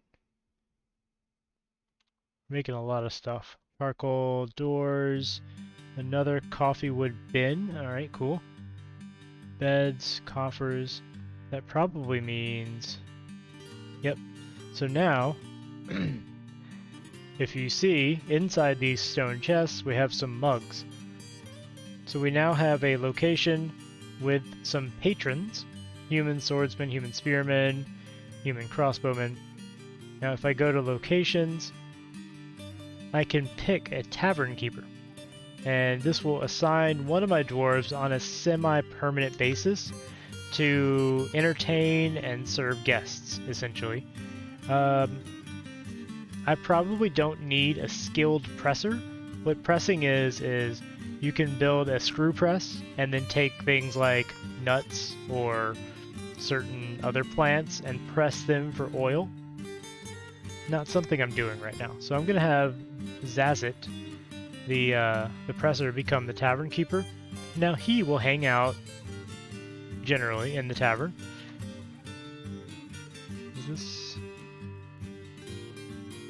This is a llama. Why is this llama in here and why is it starving to death? Is this my llama? It's yeah. Well, let's butcher that llama because it's about to starve to death because it's hanging out inside and not going out to eat. I don't know why it's hanging out inside. One would think that the llama would go outside and eat the grass. But instead, it's hanging out with the humans in the tavern, and now in the dwarves' Erstat's little eating nook, which I guess I don't need anymore, because they can just eat in the tavern. So I'll just delete that. I'll make this also be... So maybe you know, Friskins, if I make this... Sorry, I didn't mean to designate it as a throne room. If I make this a dining room as well as a tavern, will it still function normally? I think so. I already made it a meeting hall. But I think if I designate from one of these tables as a dining room, the dwarves will still come there and eat. I mean, they already are, but... No outpost liaison. Have you ever seen that? I've never seen that message. No outpost liaison, how curious. Yeah, at least I got a caravan, but I've never seen this message right here.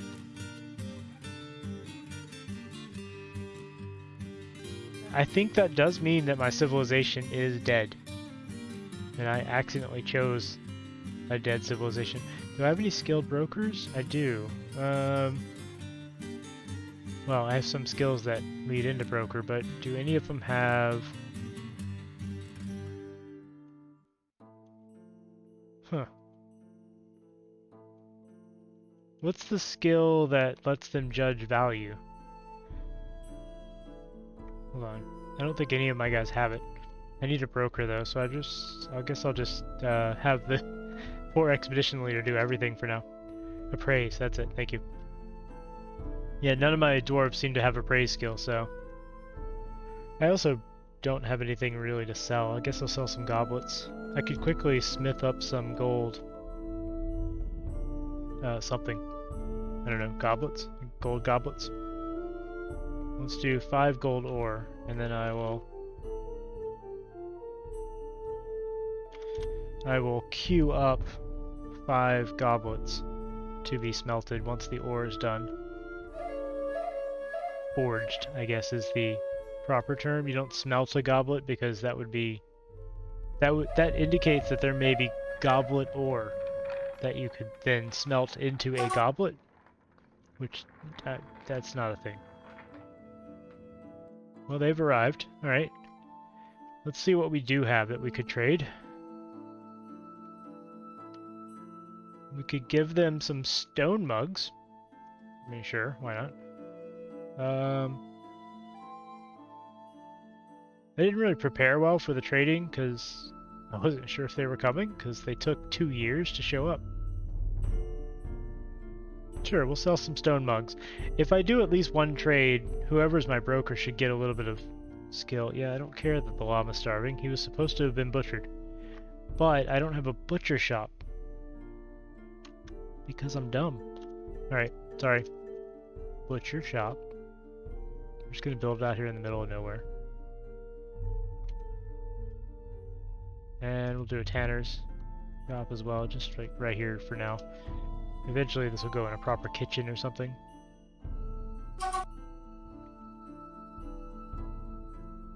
Yeah, I know you can't forge it yet. That's okay. Somebody's smelting the gold that you need. That's my fault. Here, let's put a... Actually, I don't need that, but I do need at least 5 gold bars and at least 5 coal. And we don't need this to recur, I just want it to happen once. So how do I... Frequency, one-time order. There we go. So that will basically continuously check until that order is valid and then do it one time. That way I don't constantly get the cancellation of, oh, we don't have enough gold.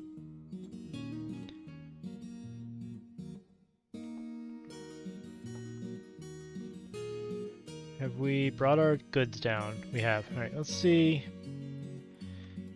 Oh, I have to request the broker. Is he on his way? He's got no job. Okay. There, he's trading. He's on his way. Now I can trade. If I give you all of this, which is literally just 2 mugs. Excellent. Oh, apparently I can see the value. It's 50.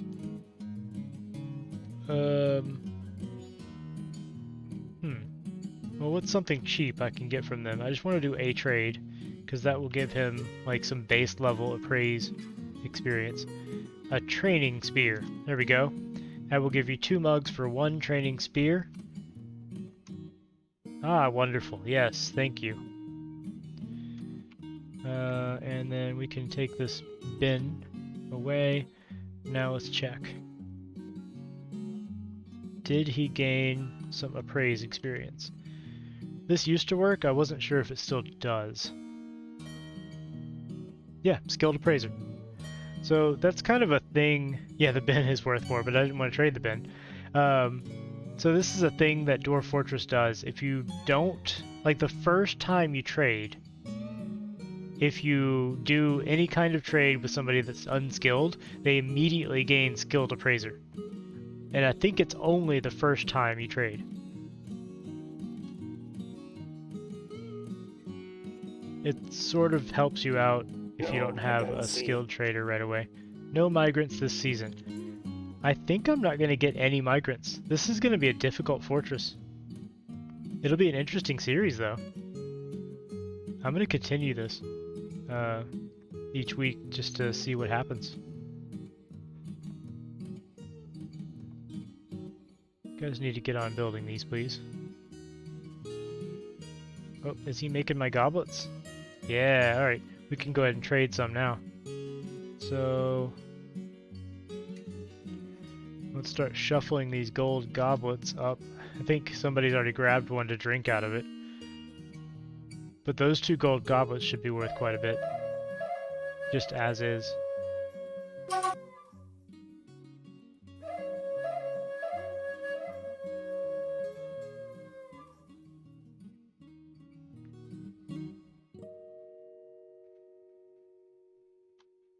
Are they up here yet? Be nice if he gave you some kind of feedback. Any more ready? Yeah. Alright, let's see what these are worth though. That's much better. 600 and 1200. Now what should we buy? There's some iron there. There's some pig iron. I don't really want pig iron. I don't need gold. Black bronze, silver. I've got silver on the map in the form of tetrahedrite. don't really need any gems right now. I could buy some more booze for variety, because they're gonna get sick of drinking wine. Let's buy some snake venom. It's very strange to me that you get these still. It's something that he said is not intended, but the humans or the dwarves show up with a barrel full of snake venom. Can you imagine how many snakes they must have milked for venom to fill a barrel? Those poor helmet snakes. Dwarven rum, honeybee venom. Worse than the snakes, how do you milk a honeybee for venom? These dwarves are amazing. Donkey milk I don't even want to think about.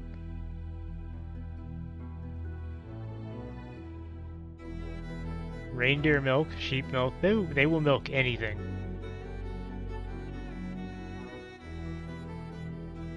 Could buy some weapons, I don't really want to. Nor do I have that much value yet. I think I'm just gonna buy some food now. Specifically, things that can be brewed into booze. I could get a second anvil. That's not a bad idea, too. I mean, I know I could make anvils if I had some iron. So I could buy iron, but... I'm just gonna...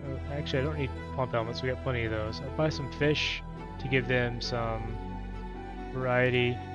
Actually, we have pond turtles on the map, so I won't do those. And we'll get some prepared cave spider brains. Dwarven cuisine. Llama liver, capybara liver, rat sweetbread, yeah, goat tripe, wombat kidney. Man, this is... I can only imagine what dwarven fine dining looks like if this is just regular fare. Alright. Get some leaves, some various vegetables, watermelons, winter melons, pineapples. If it's a fruit, I'm sure they can try to brew it. I don't need any cloth, really. Ooh, cheese. Cheese is always good. Alright, I think that's good. Oh, wombat kidney is delicious. What are you talking about? I had it last night. It was sticky. Yeah, sticky wombat kidney. That's how they're traditionally prepared anyway. I mean, some people don't like it sticky, but you know, those people just really haven't had good wombat kidney. Alright, I think a couple more goblets are here. Yep. We're just slowly bringing in goblets that are still warm from the forge. Like, here you go. We made another. I mean, we found another one back in the stockpile. It's literally still glowing from the forge. It's got a hammer mark on the front that they never fixed. I could buy some weapons. I mean, they're not too expensive. It's not the worst idea. It's a bronze pickaxe that's really elaborate. Let's take a look at this. Well-crafted bronze pick, encircled with bands of single-cut blue garnets. On the item is an image of dwarves in almandine. On the item is a well-designed image of Sazir Wealthslashed, the dwarf and dwarves in sphalerite. Sazir Wealthslashed is surrounded by the dwarves. The artwork relates to the ascension of the dwarf Sazir Wealthslashed to the position of queen of the soaked paints in the early spring of 250. So this is a pickaxe with blue garnets and an image in zinc ore, of all things, of our queen ascending to queenship in the year 250, which is the starting year. So that's cool. That's an expensive pickaxe. A silver warhammer. I like to look at these sometimes. This one's pretty plain. Well-crafted silver warhammer encrusted with rectangular aventurine adventurine cabocons, and encircled with bands of oval orthoclase, cabocons, and well-crafted copper. That's a fancy little warhammer. Actually, I'm gonna buy that. So, I'm gonna try to make a set of warhammers for our militia. Our militia, quote-unquote, is probably going to be just 3 guys right now because we only have 15. And I don't want to put too many of our guys on training. But I'm going to try to make a pair of silver warhammers for them, and I'll give this fancy silver warhammer to the leader as the fanciest of them all. Let's see. Probably not going to buy any armor. Maybe I'll buy him a nice breastplate. I mean, I just said I'm not going to buy armor, but then there's this nice breastplate. Copper breastplate. It is encircled with bands of naked moldog bone. Menaces with spikes of well-crafted alexandrite. On the item is an image of clouds in a cat's eye. Okay. I'm trying to imagine that.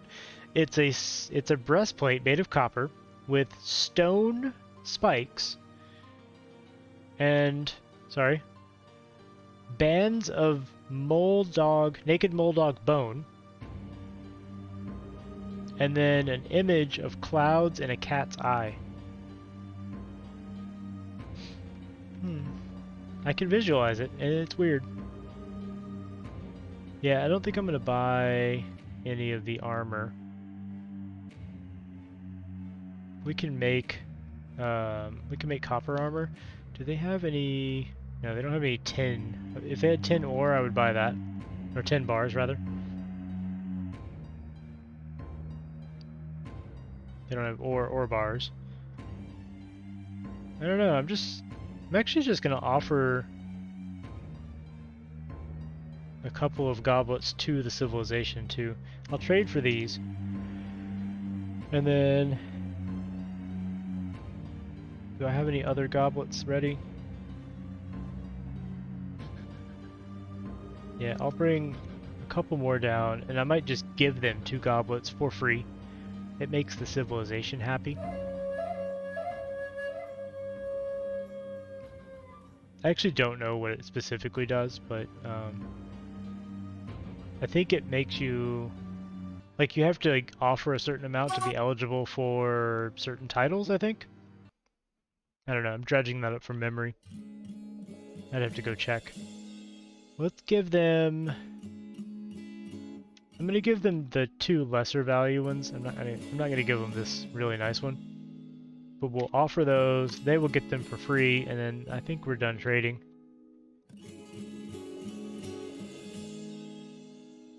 Thank you, dwarves. You were very helpful. You got us many things. We finally slaughtered the llama. It's not even a euphemism. We slaughtered a llama. I don't know what that would be a euphemism for. Don't ask me. Yeah, things are going pretty well. And every time I say that, bad things happen, but things are actually going pretty well. We have 15 people, and we probably won't get any more because I think our civilization is dead. Which was a complete accident, but kind of awesome. I mean, it's not awesome that they're all dead, but it makes the game pretty interesting. So if I smelt if I smelt tetrahedrite, every 5 smelt... noob question, what does it mean if it's dead? So, great question. So this is the map of the world, right? And earlier, we were wondering why it took so long for migrants and trade caravans to arrive. Generally, it takes a long time when your civilization's really far away from you. But we got to looking around, and there's not actually a civilization that matches ours anywhere on this map that we saw. So down south, there's a dwarven civilization called Revered Coal. There's also some of those to the east. There's a civilization here called the Skinny Crips. They're dwarves. There's one up north. This is also Revered Coal, but there's one further up. What were they called? These guys. the amazing tombs. So all of these other civilizations exist, right? But we, if I go into the civilization view, we are part of the civilization Soaked Paints. Random names, don't ask. But you can see this is our group, the Disemboweled City. That's the group that set out to form this fortress. But we belong to this civilization, and as far as I can tell, they don't actually exist on the map, which means that in the 250 years of history that were generated for this world, at some point they were wiped out. So it's very likely that the Baroness and the Queen that it lists here are in a government in exile somewhere, and that once my fortress qualifies, they will move in. And my fortress will become the mountain home for the civilization. Assuming I survive. Again, completely by accident. It was kind of a fluke that happened. I'm excited. We're gonna build a nice mountain home. No pressure. So gameplay-wise, what does that mean? That means that these 15 people are probably all that we will have. And we will have to grow population naturally, if you will. Which is good that we have some romance in the fortress, because we need babies. We need lots of babies. Another couple people are visiting. That's good. How's our tavern doing? I mean, there's some people in it. There's not a lot of people in it. We haven't had any petitioners. I like this though. The human crossbowman has shared many tales from beyond Portal Saved. So what does that mean? That means that every time somebody comes and tells some tales in our tavern, how's that for alliteration? We will get more information about the world. So like,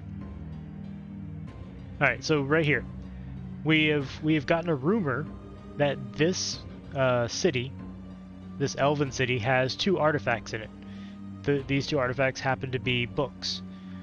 That information came to us via rumor from one of these adventurers that have stopped by our tavern. We just get information like that. So if I wanted to, like if I hated the elves or just wanted to steal from them, I could send an army out to take those artifacts. In this case, they're just books. They're not really valuable or useful. But the same holds for any site that has people in it. We have no contact with this. It's a human city. Well, city. I say 60. It says, I say city. It has a population of 60, so probably not a city. Hamlet. Whatever. This is a monastery with no population, so at some point in the past, this was wiped out. This is a hamlet of 30, elven hamlet of 30 or 10, 20. This is a human hamlet of 10 that has an artifact book. Artifacts are just things that are tracked as items of worth. That doesn't particularly mean that they're magical or useful or anything, but there are some that are magical and useful. Like if you get a tablet from a necromancer's fortress, you can cause all kinds of mayhem. Because then you can teach your dwarves to raise the dead. Literally raise the dead. So here's a dark goblin fortress. Here's a dark human pit. So human pits are like bandit camps, things like that. Goblin pits.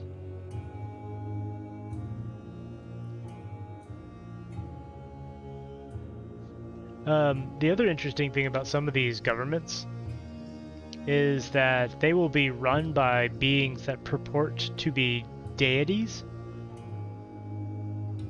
And you can actually travel there in adventure mode and meet these deities. They're not actually gods. They're demons impersonating gods to very gullible people. As far as I can tell, the gods don't actually exist in the game, except they will curse you if you destroy their temples sometimes.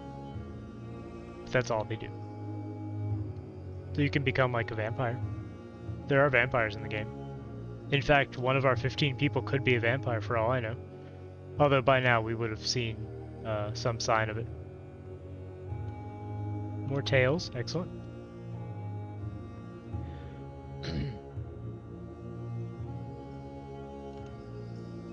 So he's still making charcoal. Yeah, so he finished smelting. How much silver did we get? I'm gonna look at our stockpile bars. So we have 1 bar of silver. We're gonna need a lot more than that. I'm gonna just do smelt tetrahedrite 10. Just do an order of those. It'll split them amongst the smelters if I do it that way, so go a little faster. Alright. Is there anything we need to do in our tavern? Not really. They're all set now. They've got booze. They've got cups. What kind of cups do they have? Sandstone mugs. Yep. Good man. Don't give the gold cups to the people in the tavern. They'll probably steal them. I don't think they actually will, but it'd be funny. We should probably build a dining hall down here.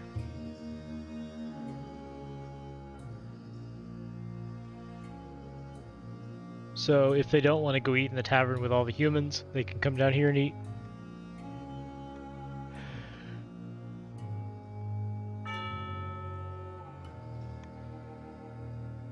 I'm sorry, what are you doing? You're storing an item in a bin. So this is what I was talking about earlier. How some of the dwarves are kind of stupid. So this dwarf has decided to store charcoal in a bin, right? But the charcoal stockpile is here. So he has gone to the charcoal stockpile. He has picked up, I keep hitting the wrong button, I'm sorry. He has picked up five bars of chalk pile. Alright, start over. He has picked up 5 bars of charcoal. He is now walking upstairs all this way so that he can store it in this bin. Not that bin. Which bin? This one, right here. See, it says bar block bin. And now, once he stores that, he's going to pick the bin up and walk back downstairs with it. I'm going to watch this, because this is peak Dwarf Fortress right here. Let's just follow this man. This absolute genius. Shall we? Everyone, look at the man, Kivish, the absolute genius who has decided to store the charcoal.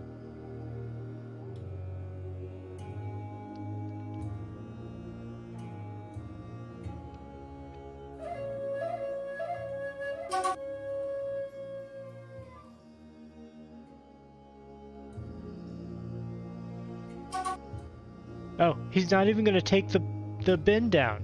He stored it and then left it there. That's even better. So it's just a bin full of blocks sitting in the wrong stockpile. Dwarf Fortress. It's a wonderful game. Alright, so eventually that fuel will come back down. What'll most likely... Oh, wait. Is that it? Oops. Yeah, so...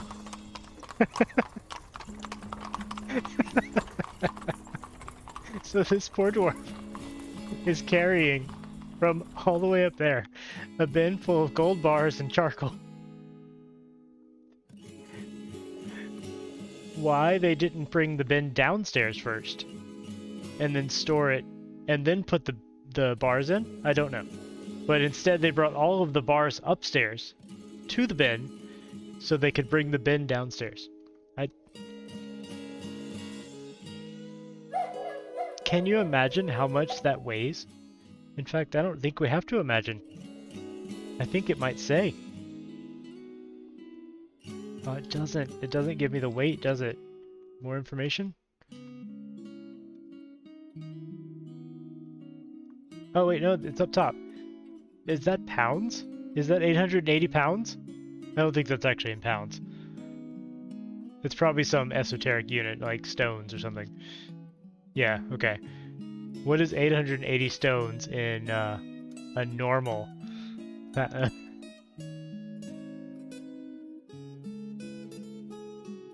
Hold on.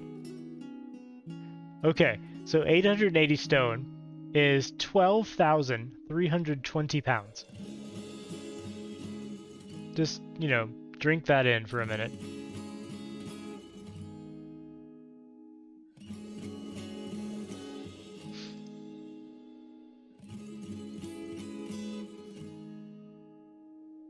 Yeah, so according to Google, that's 12,000 pounds. How the hell is he even moving?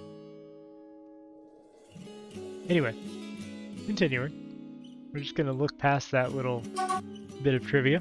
We do know that now the dwarves can carry 12,000 pounds, I suppose. There's probably just some upper limit where it's just like, okay, it's above this weight, so minimum speed, but they can still move it. I'm just imagining him, he has like a little harness on, and he's just dragging it behind him, and there's this horrific grinding sound. Because he also carried that down 30 stories or so. Yours was carrying a caged Etten. That's fantastic. How heavy is an Etten? I don't even know what size an Etten is. I know they're gigantic, I just don't know what size. So we're out of tetrahedrite. Where do we have some more tetrahedrite? That's sphalerite. I think it was up top. Yeah. So let's go ahead and auto mine this stuff right here. We need more tetrahedrite. 8,000 stone? Yeah, that's heavy. I'm impressed. I'm even more impressed that they carried all of that weight upstairs first, and then took it back down. In the case of my dwarf, rather. Wall. Let's patch up this where we mined that out.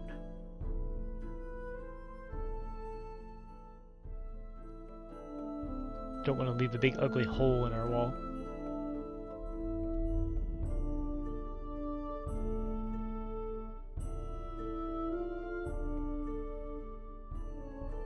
It's kind of brilliant that he was just carrying a big bin of gold.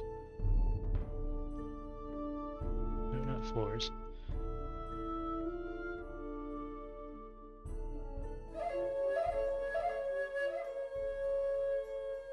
Well, let's, I was gonna say, if we have some idle people, let's get them smoothing some of this stone for aesthetic purposes, but we have 0 idlers, and we have had 0 idlers for a while. I just have so much to do and only 15 people to do it. And that's why I haven't reformed my militia yet, because anybody that I have on full-time training is not going to be doing work. But I really do need the militia. Well, I will need the militia at some point. I can only really afford like 3 or 4 members full-time though. I guess I could stagger it out so there's sometimes training and sometimes working. I would rather than be training though. I don't know. I need to move all the stone somewhere else because I don't like it here. I need to do many things. Let's go ahead and put in our grand dining hall area. Let's put tables in. Oh, the bot woke up again. Nice. It was okay.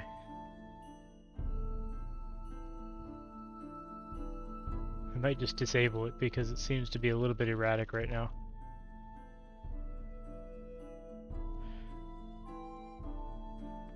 We have some statues made.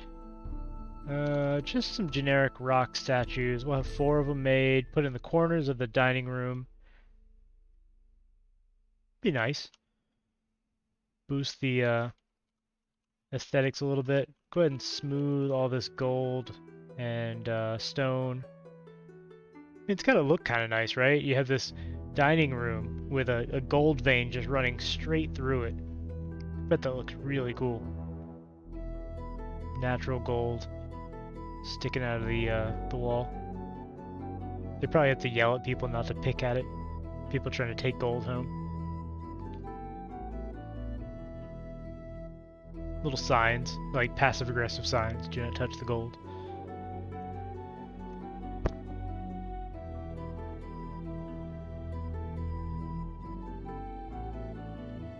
The gold is for decorative purposes only.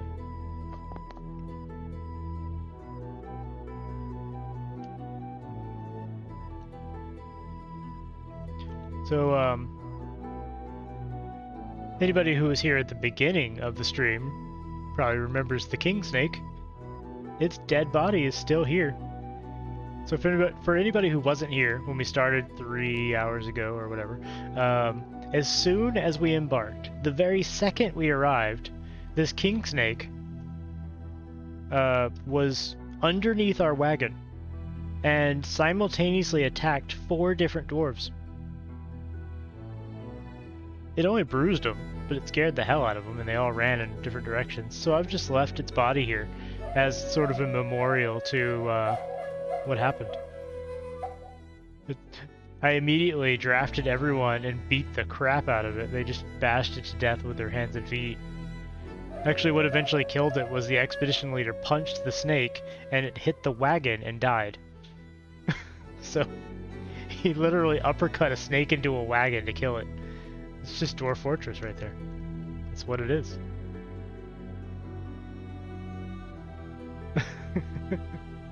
Yeah. That's how combat in this game happens. It's pretty brutal. And it makes no sense. One of the recruits grabbed the snake by its fang and then shook it around. Like, delicately reaching into its mouth and grabbing one fang and then shaking the entire snake by it. Like, okay. That's a new combat maneuver I've never seen before.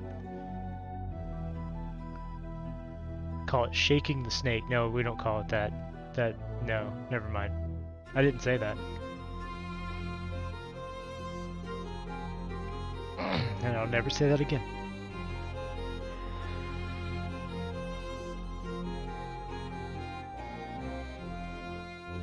Our dining room is coming along nicely.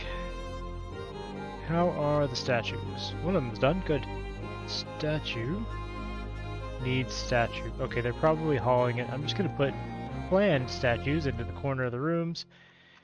And I left this one completely up to the artist. You can sort of... Actually, I'm not going to plan these two yet. Hold on.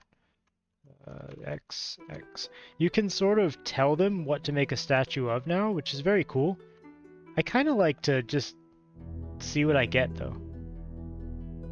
Oh, there's the statue right there. He's going to carry it upstairs first. This poor man.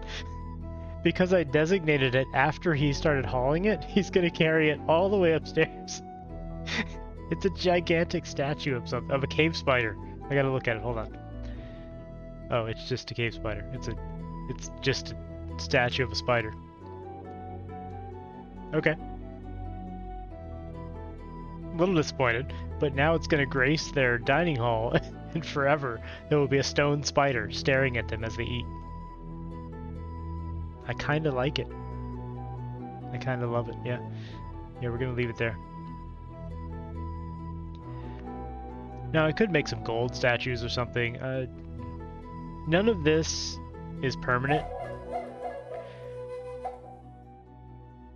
I did this just so I could move people out of this area so I could make this into a tavern. Because we used to live here. I tend to build a sequence of temporary fortresses until I get to the very deep areas.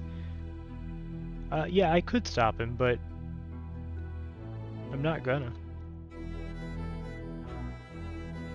Hey, look, this guy made a statue of a person. An exceptional Gabbro statue of Thob Lash Perplexes.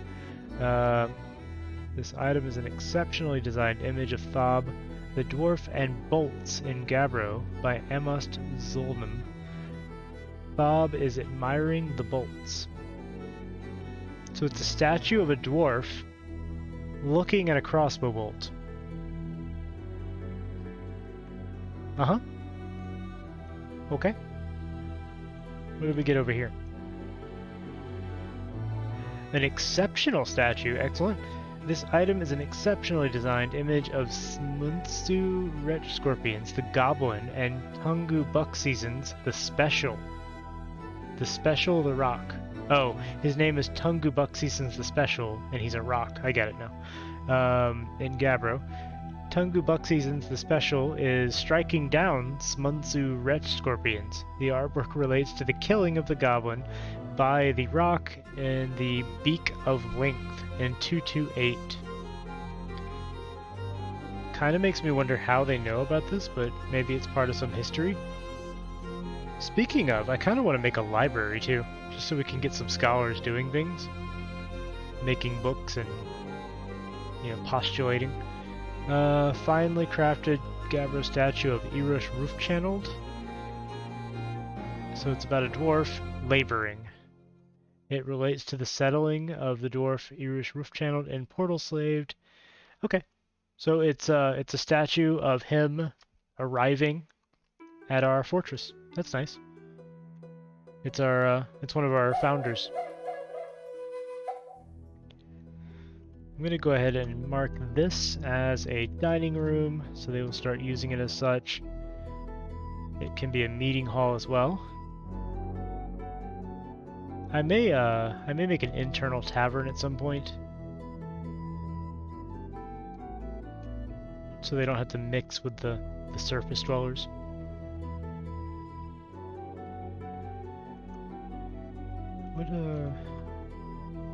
What things are in here? Oh, there's the silver warhammer. Yeah, we definitely need to take that inside. Hold on. We don't want that to get stolen.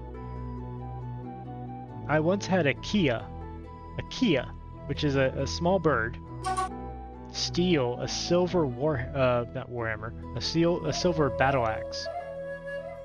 Now you explained to me how a small bird flew away with a silver battle axe, and I won't give you anything, but I'll be amazed.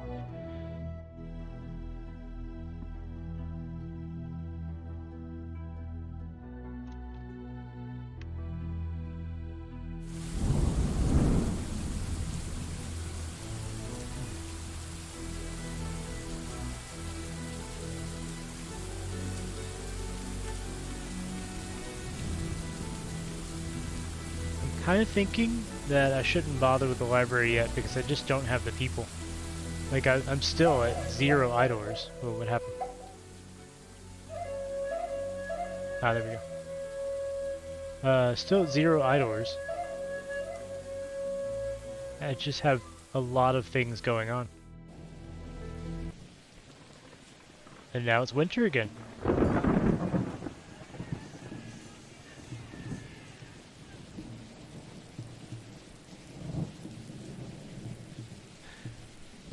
So are you saying that seriously, or like in this game they are actually ginormous birds? Or you're just saying that they must be because they stole that axe? I keep wanting to say warhammer because we just bought a warhammer. Okay, fair enough. Well done, you explained it. I'm impressed. Here, I will do something for you, since you did.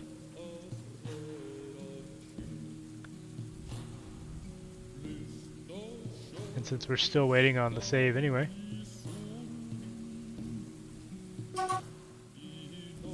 Give me a sec.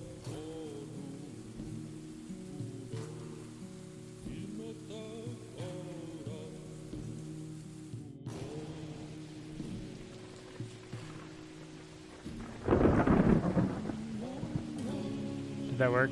I don't know. Say something in chat.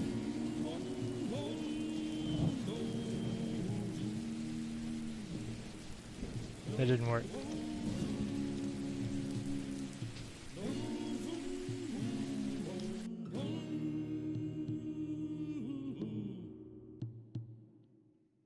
Oh, there we go. It did work. There, you're a VIP for a day. Good job. You explained it.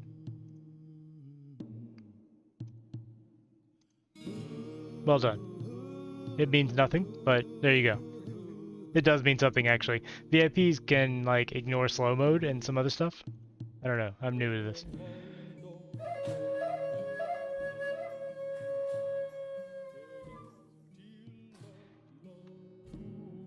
I keep wanting to smooth the walls because it makes the rooms more valuable, but I just can't spare the labor right now.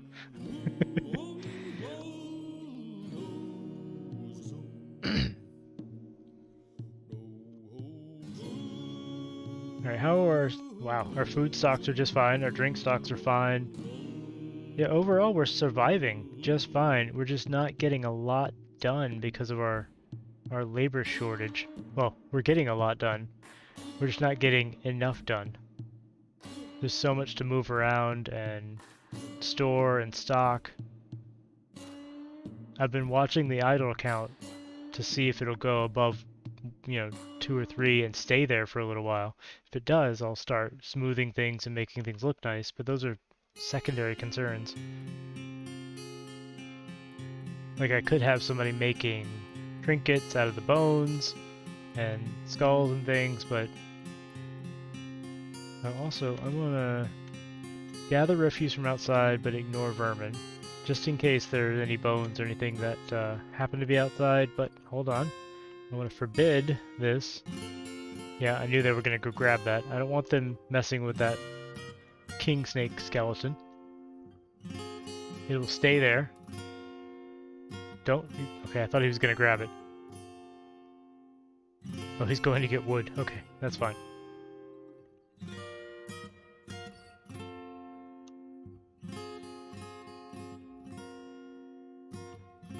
Yeah, I could do bone crafting. Again, I just... Like, the idlers... Wait. Okay. We actually have idle people. Oh. Wait. Okay, it's good enough. I was gonna say we just don't have anybody idle to do the bone crafting, but we do now. So why don't we... let's make some bone crafts that we can trade. We can also make totems out of any skulls that we have. I'll just have them do that until they run out of bones. I can have him also make... is it... So making things out of hooves, is that horn or is it bone? Or is it ivory? I think it's horn, because we have some hooves. I'll try horn and see if that works. I think it's horn. A human lasher, maceman, and okay. Neat. Still no petitioners that want to stay here long term.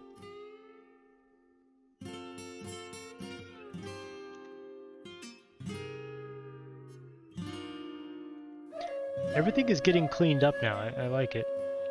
I don't like having the butcher's and tanner shop here. I'm gonna...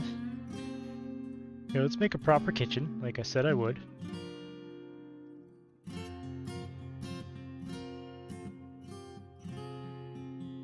And then out the back I'll have a butcher shop and a tannery. I guess tannery shouldn't really be in the kitchen, but I don't care.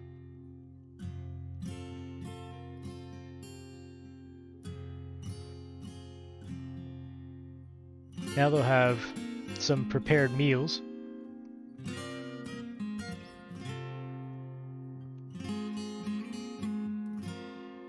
Yes, the miasma generators. Although so far they've been pretty good about cleaning things up. As long as I don't overtask them. Like, I have to stop assigning new things once we have 0 idlers. If I give them too many things to do, then things will fall apart and not get done. But if I keep their assigned labors within the realm of their actual manpower, we should be alright. So let's do a pair of kitchens so that we can render fat and make prepared meals. I do once again wish that you could rotate buildings. Someday, maybe.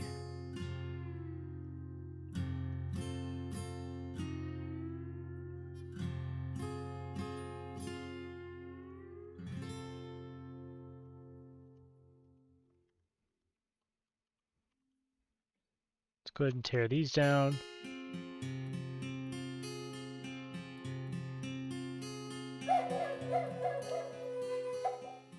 So yeah, we're making... Okay, so it was horn, because they're making things out of the mule hooves and things. I do need somewhere else to put crafts. Right now we're stuffing all of our finished goods into this hallway. I could probably use somewhere that's closer to the trade depot, so I may carve out a little storage area here. Actually use the correct designation. And we can just get there through a little door in the inn there, or the tavern. Build a little wall here, just to make sure that's closed off.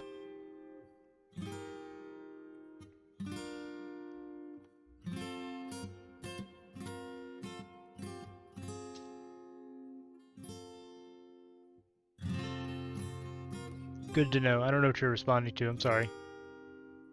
Do the non-idlers count include people active in locations? In locations like workshops? As far as I know, the idle count is a simple readout of, oh, okay, I see. As far as I know, idlers is a simple readout of if dwarf has job. And I don't think libraries are jobs. I think libraries are, well, that depends, okay. If a dwarf is copying a book, I think that is a job. If a dwarf is thinking about a topic, I don't think that's a job. I think that's a type of break or something. And I think they do count as idle, but don't take that as gospel, because I would need to test it before I made an absolute statement. But I think that if they are working, like if they're copying a book, or if they're creating new paper, something like that in the library, all of that counts as... Look at this cat. I'm sorry, hold on. Right here. Look at this cat. Whee! He's just freaking the hell out on the... Oh, he was hunting. There was a little lizard or something. Alright. That distracted me thoroughly. Yeah. So it depends is the answer, I think, because if it is a job that has a labor, then I think it counts as not idle. If it is, I'm sitting around theorizing. Yeah, I probably should, but I'm not going to right now, because I only have 3 minutes left. No, I got a couple more. I'm gonna go till 10, so I've got 11 minutes or so. Still, I'm wrapping up, so I'm not gonna change anything now. I'm just gonna continue working on the fort a little bit, and then probably just raid somebody else in our little community.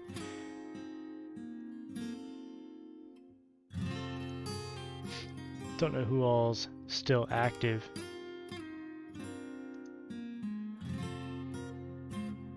Actually, it doesn't look like anybody's live, so we won't be raiding anybody tonight, but that's alright. Or the bot's messing up again, because we have a Discord community of a bunch of small streamers, and we try to, like when we're finishing one stream, we try to raid each other and help each other out. There's a bot that gives us a role and kind of announces things. And I think all the bots are a little bit confused right now, because Discord's messing with API or something like that. I don't know. But for whatever reason, the bot hasn't been working really well, so let's actually, let's do it the smart way. Let's have our dwarves start cooking some lavish meals. I don't want to make too many right now. Let's say if there's less than 30, and we have at least, let's see, you need, what is it, 4 items for a lavish meal. So if we have at least 12 cookable items. Okay, I don't need, I do need solid, okay. Because I'm not cooking booze right now. I'm just going to leave it on solid. And let me make sure that's a true statement. I should not be cooking booze. We are still... No, that's not booze. Yeah, we do have booze on cooking, so... No cooking booze right now, thank you. And there we go.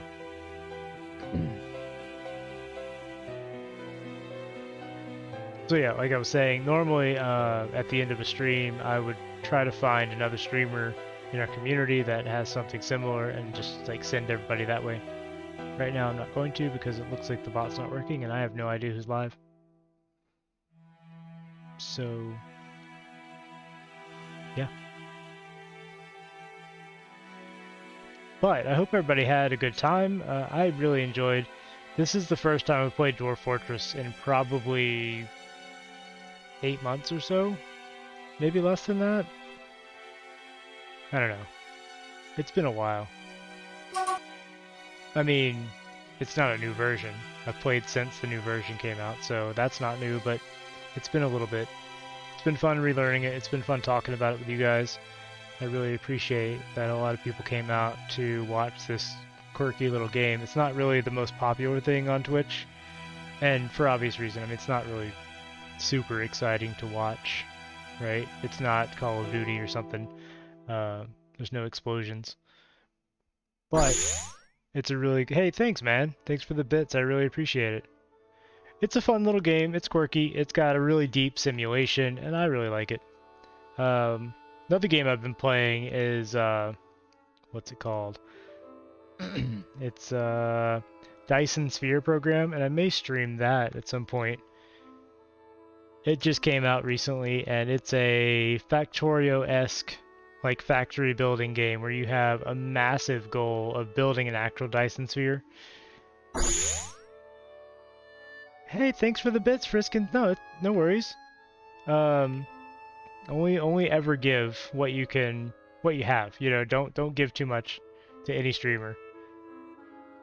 So don't apologize for being low on bits or anything like that. Anything you give is appreciated, even if it's 1 bit. It shows appreciation, so I like it. Honestly, I'm not even here for money. I'm here for interaction. I like talking to people. I like sharing games. Support is good, but just being active in chat is worth more to me than bits. So I appreciate you guys coming out, talking to me, you know, hanging out. I had a really good time, and I hope you guys did too. I'm going to go ahead and wrap up. It's a little early, but I'm tired. So I'm going to go ahead and save this. I will definitely play this again next Friday, about the same time, 6 o'clock Eastern my time. I have a schedule posted. I'm going to be on tomorrow playing some Stellaris, and I'll probably do a giveaway because I have a code for Stellaris from some old bundle. So if you like Stellaris, or if you're curious about Stellaris, definitely drop by. If you want to maybe win Stellaris, absolutely drop by. Free copy. I don't know. People like free things, right? But yeah, I'll see you tomorrow if you come out. I'll see you next week if you come out for that one. If you don't come back, thank you for showing up today. And everybody have a good night. Look at the bot. Okay. A little bit delayed, Mr. Bot, but I appreciate it. If I give him another 10 minutes, he's probably going to thank you, Friskins. But I'll go ahead and thank you again. Thank you both. Thank you all. And have a good night. I'm going to go ahead and drop.